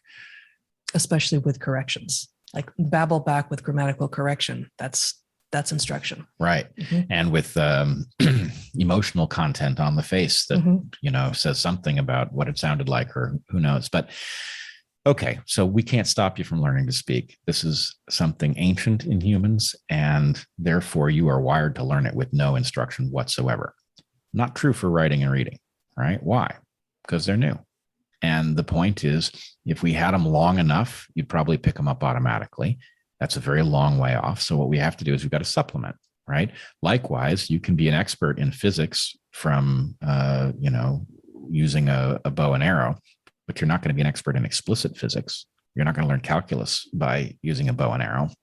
So to the extent that these things are necessary and useful, we have to go into the supplemental mode to educate you. But what we don't do is recognize that that's the exception and not the rule, that most of what you do in life should absolutely be learned by doing. And in fact, we're very good at it. It's very rewarding, and it doesn't produce this crazy phenomenon that Heather and I saw as college professors very regularly, where somebody's capacity to do something requires a person to tell them when they've succeeded or failed, and requires a person to incentivize them to do it, right? If you're learning because you like it when the teacher says you've succeeded, then you remove that teacher and you don't know what to do, right? And so that teacher very easily gets replaced by a boss, and you become a cog in a system, when in fact what you are is a fantastically capable creature who can innovate and bring new things to the world. And that's really what you should be angling to do.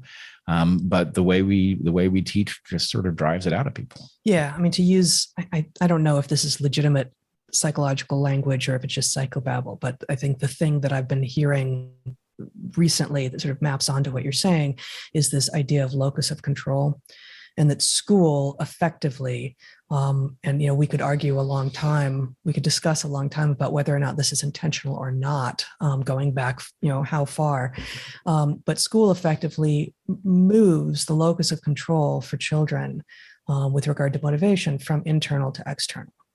And in so doing, it makes children easier to control by that external locus of control, which is the teacher or the school system, and then the boss. And it's a handing off. And John Taylor Gatto, now dead, who is an excellent educator and thinker on education, tracks the history of compulsory schooling in Germany and then the U.S. and just does a fabulous job of this. But it's possible that compulsory schooling was exactly about that.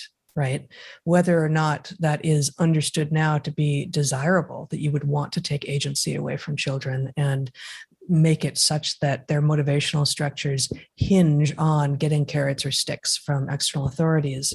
Whether or not you think that's what we should be doing, it is de facto what modern schooling mostly does. And there are some of us who manage to thrive in modern schooling despite not being mostly driven by external authority, but most people find themselves broken at least somewhat, if not to a large degree, by the repeated, insistent efforts to standardize humans. I want to talk a little bit about, and this is still on the theme of becoming adults, advertising and theory of mind stuff before leaving us enough time to talk about religion and civilizational senescence. So I'm going to read a short passage and then talk for a minute, and then I want you guys to riff on this. But there's this passage that I found interesting where you say, the ability of advertisers to create dissatisfaction is facilitated by the fact that our natural human obsession with narratives is being addressed by a narrative-generating mechanism in which stories have not stood the test of time. And I just want to mention something from another podcast here. It just feels right to mention it, even though I don't know exactly what the tie-in is going to be. But I was speaking to an old friend of mine from graduate school, and he now works at Google. He's a very high-level machine learning expert. And I was asking him more or less, about AI and the differences between the human mind and the artificial minds that we are building today, and what some of those key differences are. What are the things that are lacking in our artificial systems that are not lacking in our own brains? And, we don't know the answer to that fully, but he said, I think it has something to do with the question of what is a story? Because, our best natural language processing algorithms, our best AI today, they can put together a pretty damn good paragraph, but they can't string together paragraphs in a cohesive way that creates a narrative. And so I want to ask you guys about this dissatisfaction that's being manufactured through advertisers' use of narratives. And I'm hoping you can tie that into theory of mind stuff. I'll just say that I loved the explanation of capuchin monkeys. Well, there's a lot to be said here. I think one thing that should probably be unpacked is this question about what has stood the test of time is an evolutionary question wholly over in the cultural side. And the idea is you can write a narrative. You cannot write a myth, right? A myth is a product of selection. The myths that we have, right? Odysseus stringing the bow to regain control of the manor and rescue Penelope. This is an enduring story for a reason, right? Almost every story that was written at the same time is gone and has left no trace. And so what we have in sacred texts, in famous stories, is things that have been reinforced over time for some reason that we don't necessarily know. Again, these are Chesterton's narratives in some sense. Some of them may no longer be relevant. It may be that we live in a world where the lessons of one story or another are no longer relevant. It may be that the hero's journey, has to become the Fellowship of the Ring because something about the world has changed. And we don't have a hero anymore. What we have is a team or something like that. But nonetheless, what you find is that certain things are reinforced. And what Hollywood and the other narrative creation engines do is not the exploration of this space to figure out what stories they can write, and then selection will choose the ones that were wonderful. There's sort of a hybrid process where you take The Matrix. Is The Matrix a great narrative? Yeah, it is. It's a modern Plato's cave, but it's also polluted by the fact that somebody was focused on box office, right? And so how good a narrative is it? And if it makes it into the deep future, will it be marred in some sense by the fact that, somebody's obsession with box office caused the story to carry less meaning than it would otherwise have carried? And I don't think we know what to do with this, but what we did is we just took a process, an ancient process that didn't come with an instruction manual, and replaced it with a modern process that has an obvious corruption to it. And, the danger is severe. Yeah. And it decreases our ability to engage in theory of mind. Of course it does. And I'm not sure I'd thought about it in these terms before, but, just take social media, please. Right. But most of the people, if you engage in social media at all, most of the people that you engage with, you don't know.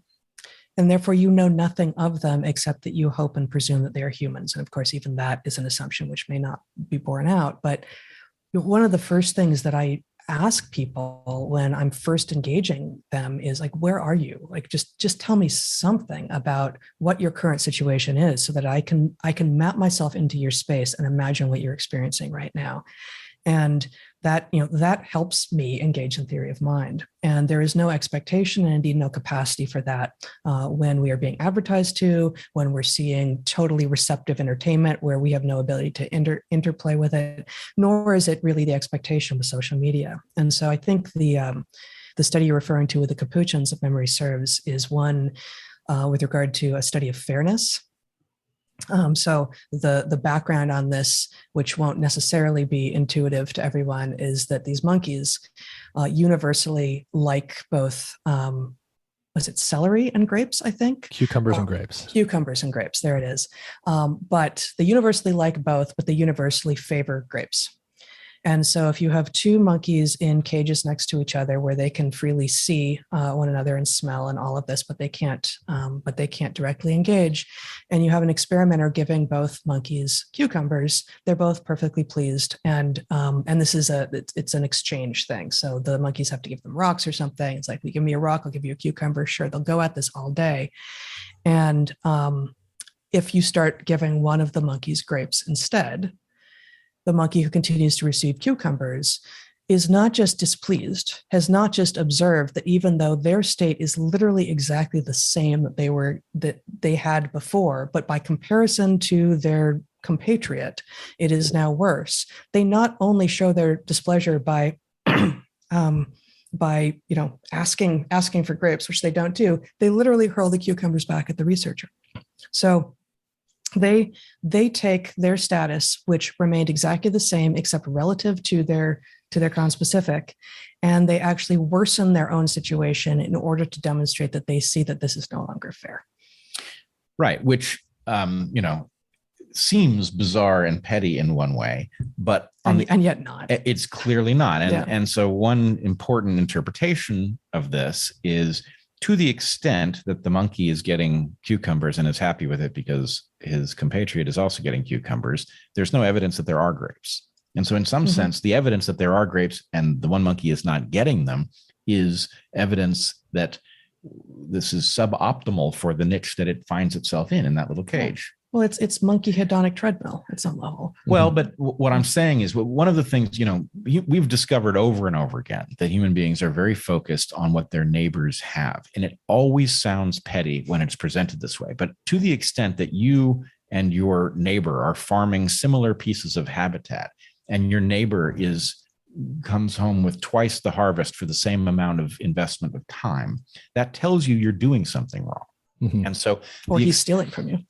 Well, it tells you, but it tells you then what you're doing is you're not protecting your stuff well enough. So to the extent that there is evidence that somebody else is out competing you in the same habitat, it actually makes sense to become focused on this and to try to figure out what they're doing. Mm-hmm. The problem is for us, this doesn't work, right? Your neighbor may live in a house that looks like yours, and they may have a much nicer car in the driveway, but they also go to a different line of work, right? So there is no evidence that you're in the same habitat. You can't use it to judge. So people do become petty, and for no reason. Yeah, keeping up with the Joneses actually is the beginning of the recognition of the decoherence of this model. Right. And, and so the fact that we don't live in a coherent way, we just sort of decide where in town do I want to live and what town do I want to live in, and your family isn't there and the people you grew up with aren't there. And by and large, when you're making a decision about where to move, who your neighbors are rarely play a central role. Right. And it really should. You would think it would be dominant. And in some sense, what strikes me is, Jeff Bezos is all of our neighbor now. So no matter how much we have these days, we can go, well, look at that guy. So it's sort of like this hyper awareness of discrepancies between people. And this is just omnipresent now in society. So it's like, it's like the capuchin, there's always a bigger, juicier grape to see that someone has. Yeah. Why does Bezos get all the grapes? Right. That doesn't seem right. So many grapes. I wanted to add one last thing, though. In your initial question, you were talking about the issue of narratives and theory of mind. And one completely arbitrary consequence of the way the market has interfaced with deep needs like for music and narrative is that it has fed us a diet of these things that is in some sense kind of good, right? The range of music that you can get to pour into your phone, right, is amazing. And I must say, I actually feel better about the quality of the music I listen to now than the music I listened to back in the era of LPs, right, where we all listen to the same thing.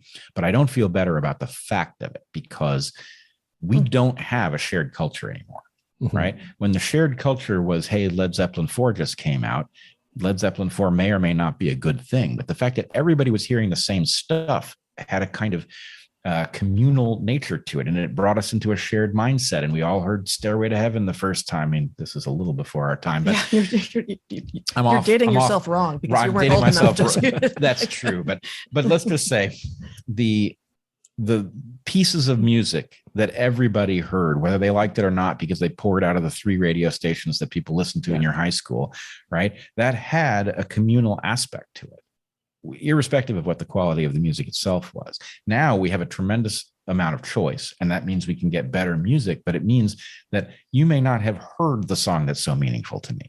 And that has a very destructive, disjointed consequence. And likewise, not only are the narratives that we pay attention to distorted by the market, even more so than music, where these narratives may be telling us what we want to hear rather than what we need to know, but we don't even all pay attention to the same universe of narratives. And so we may learn very different moral lessons, and we may find ourselves incompatible when we come into contact in the work environment. And, again, it's like, do you want to be the person wagging your finger at somebody who really likes this band and not that band? No. But the fact that our culture isn't the culture anymore because you can have the thing that, tweaks your mind just so, and so can your neighbor, and they may have no overlap with them. There's a danger in that. And I think we're living downstream of it. Mm-hmm.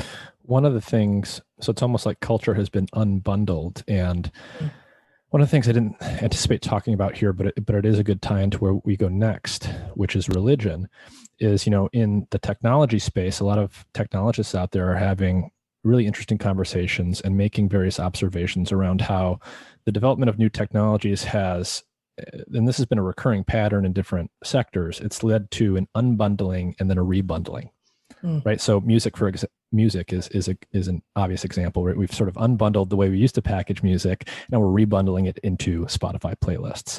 And it completely changes the landscape by which we consume things in that medium.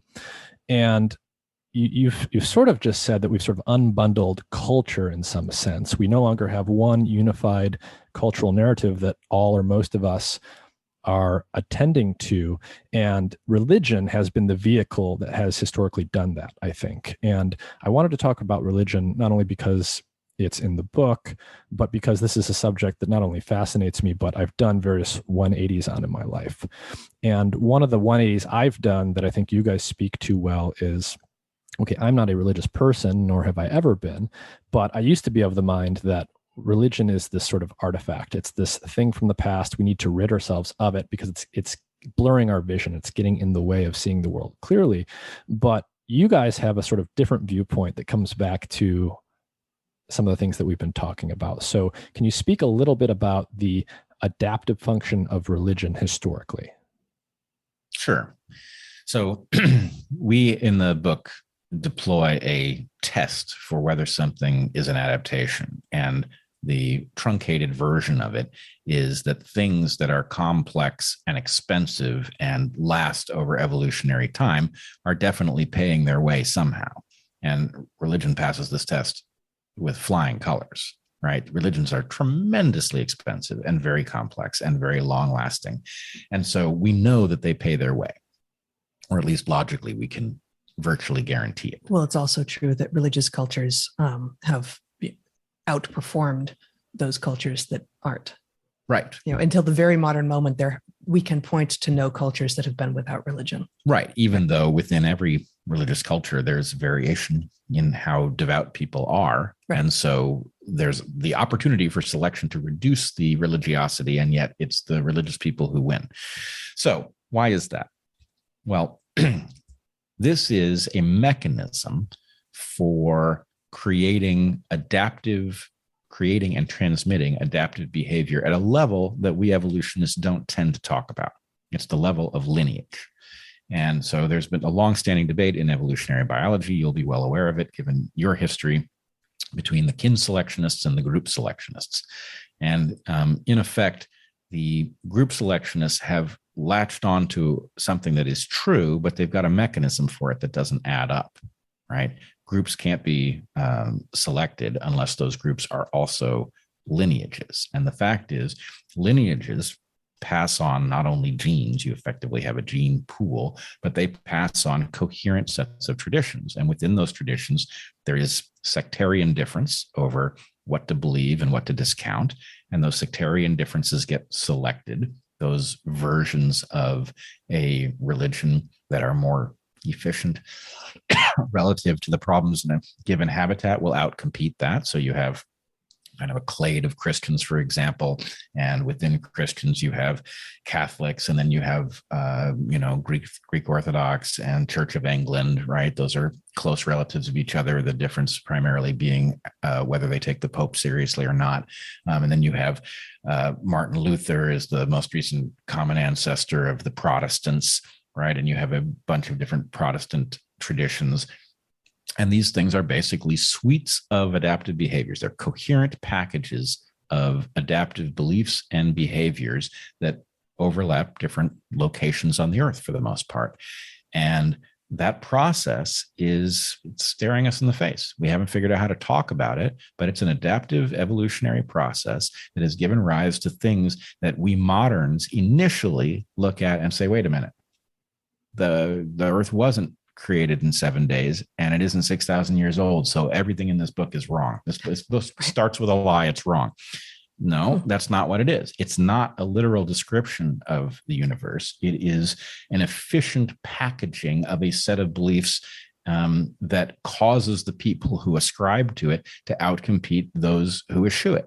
Right. And specifically, the phrase that we use is much of what is contained in these religious texts, which hold ancient wisdom, is that they are literally false, metaphorically true. And that does not mean that what was extraordinarily functional 500, 1,000, 2,000 years ago remains so to the degree that it was then. I mean, given that we live in this rapidly changing world with all of this hyper novelty, of course, some of even the literally false, metaphorically true truths will be out of date now and in need of restructuring and modernization. But again, that doesn't mean that therefore the structure of religion or the entire text should be thrown out. Yeah, I mean, in the sense, if we're to deal with the conundrum of religion in the 21st century, the first thing we need to do is own up to the fact that it isn't a parasite on people. It is a key to human success that may, to some extent, have outlived its usefulness. On the other hand, those who will bridle at hearing that description will recognize that we don't know. We do not live in the environments that this thing came from. And so, in fact, and we also don't live in circumstances where we're surrounded by people from our lineage anymore. So there are multiple issues here. One, we now live on one earth rather than in many different places, right? That earth is so interconnected that we have to have shared values or we're going to tear each other up, right? So how do we get there? Some values are shared across religions.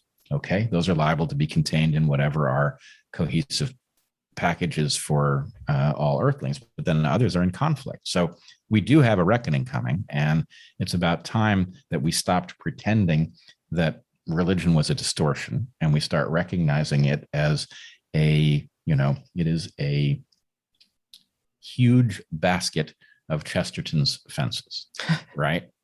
We do not know how it works or what it does or what problems it was aimed at. No question, there are elements of it which are anachronistic and out of date. Other elements function in ways we don't understand.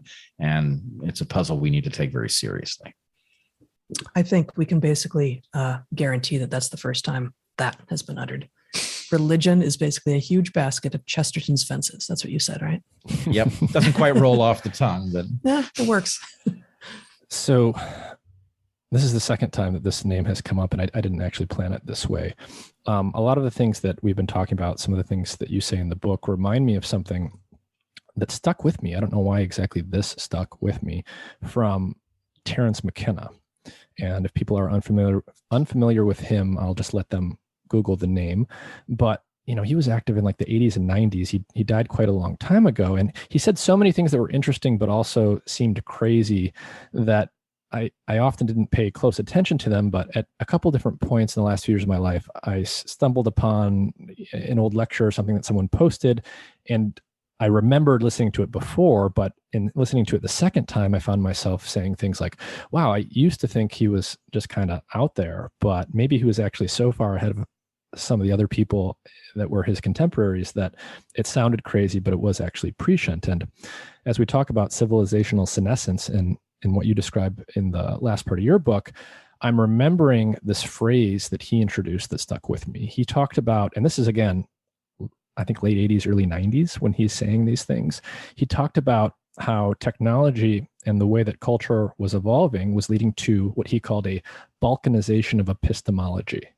Yeah. That instead of having this one shared narrative that we all cohere to, you could walk down the street and you might run into someone who's, a quantum physicist, and he looks at the world through the lens of physics. And the other person standing next to them on the street is channeling archangels and believing, things that he would describe as very unscientific. The point being that everyone walking around, it seems, has this different epistemology, this different way of analyzing and knowing what they think is true about the world.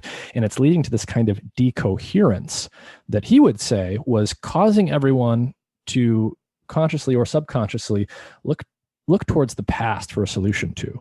And so I'm hearing echoes of this throughout your book and our discussion, things like the paleo diet. People are like, okay, we're unhealthy and I need to eat better. I need to look back to some past that had the answer.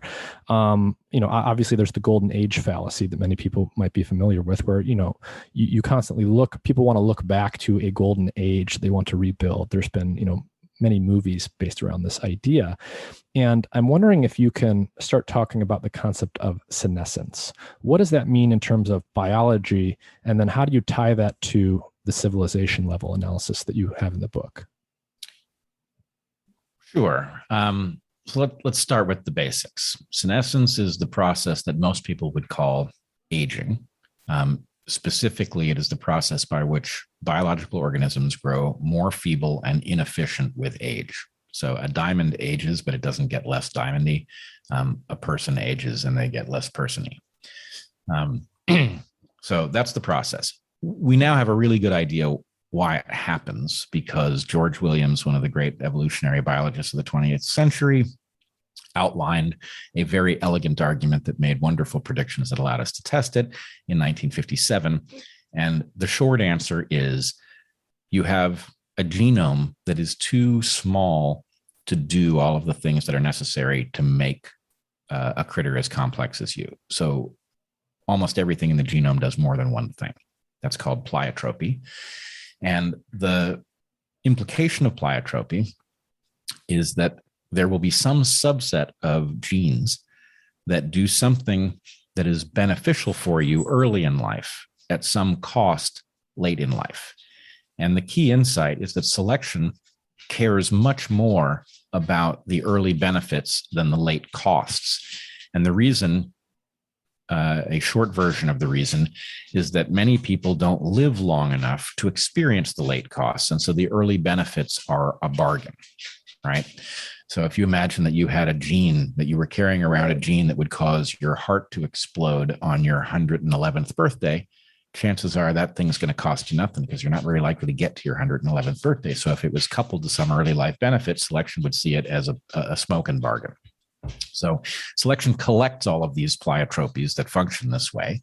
And the cost is that as you get older, you expose more of these late life harms, and eventually they cause you to decohere enough that you can't continue. All right. So let's just say that idea has been tested very thoroughly, and it turns out to be right and disturbingly predictive.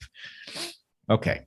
Now, the reason that this is connected into civilization is that we have unwittingly built almost exactly an analogous process into our civilization. And it works like this. We incentivize you to innovate stuff. We reward you if you've done it well through profit. And what this means is that if you come up with some process that's spectacularly awesome, right, then you will be heavily rewarded. And so there's a race to find all of the spectacularly awesome stuff that we don't know how to do yet and to bring it to the market. But the problem is each of those things that you bring to the market comes with downsides, right? When we first innovated the internal combustion engine, it, on its own was a miraculous thing. It allowed you to take a flammable substance and use it to do almost any kind of physical work you would want to do, from transporting yourself to running a factory, whatever. It's a great thing. But it carried within it the capacity to alter the atmosphere in a way that could make the Earth much less habitable, right? But that cost is very delayed. And here's the tricky part. In our system, we award economic gains for these kinds of innovations. Those economic gains then translate into political power, right? So profit becomes political power.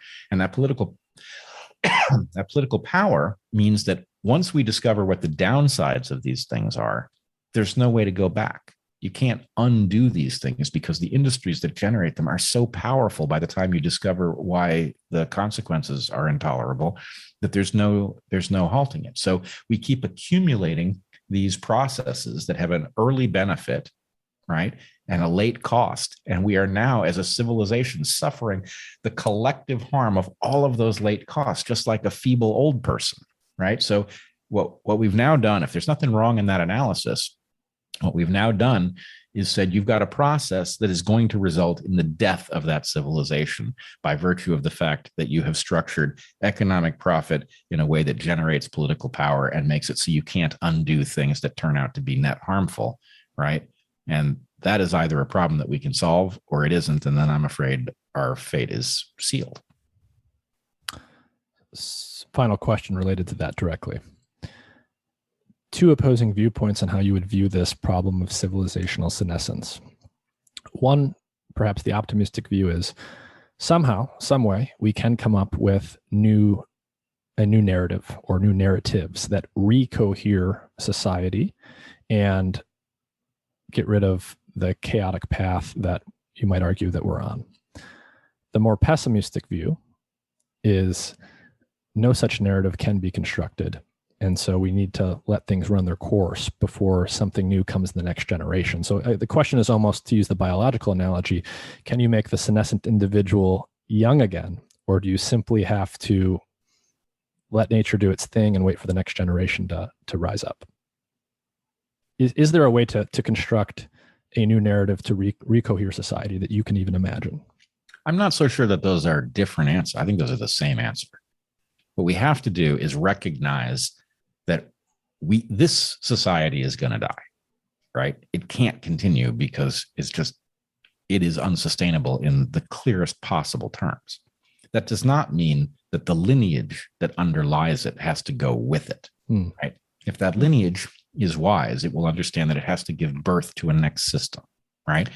And I very specifically argue that there are many things about our system that should be preserved into that next one. So just exactly as we humans and all of our mammalian and vertebrate ancestors have done this, we need to give rise. So I guess this is more mammalian, but we need to give rise to that next civilization, and we need to imbue it with the values, the characteristics from our civilization that worked really well. And we need to free it from the ones that were flawed, that were fatally flawed. Well, we need to unhook the societal antagonistic pleiotropes, right? But that does require recognition of what all of the early benefits that we are reveling in to varying degrees are actually tied to late stage costs. And there will be disagreement, of course, over which of the early benefits are actually tied to late costs, and therefore disagreement as to what things need to be unhooked. And this, I mean, that to some degree, that is sort of a classic, in that golden era of sort of political discourse from 20 or 30 years ago, when it seemed like all was chaos, but it was certainly better than it is now. That's sort of a classic disagreement between liberals and conservatives, right? Like, to what degree do you need to, hold on, look to the back, look to the past, and try to keep things as they are, as opposed to, let go of the reins and just, plummet ahead. And, we're arguing for, we as liberals are arguing actually neither of those at this point. Neither of those is the right move. We certainly can't go back. That's just not an option.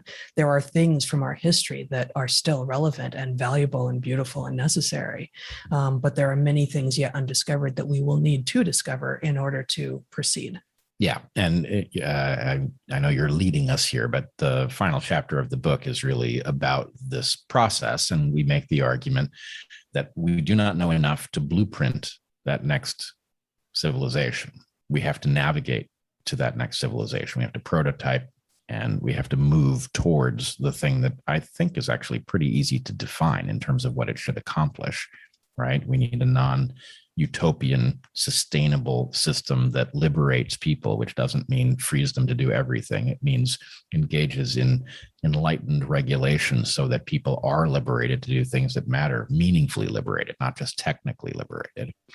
And again, we don't know enough to say how that society would work. And I think it's fair to say that the three of us are not going to live to see the project completed. But were we to begin that process, things could get better pretty quickly, right? If we could be living in an era in which there was plenty of meaningful work to do if we understood that we were actually headed somewhere, that because this that we are doing is not sustainable and we need to get somewhere that is sustainable, right? There's a lot that we could do to move in that direction, and it would immediately give us purpose that at the moment I think we're just simply lacking. One last time for people, what's the title of the book? What's your 1 or 2 sentence summary, and when does it come out?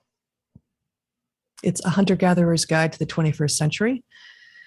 It provides an evolutionary toolkit for understanding our modern condition with an understanding of the past and where we can go from here. And it comes out on September 14th, 2021. And where can people find you guys, generally speaking? We have websites, we have Twitters.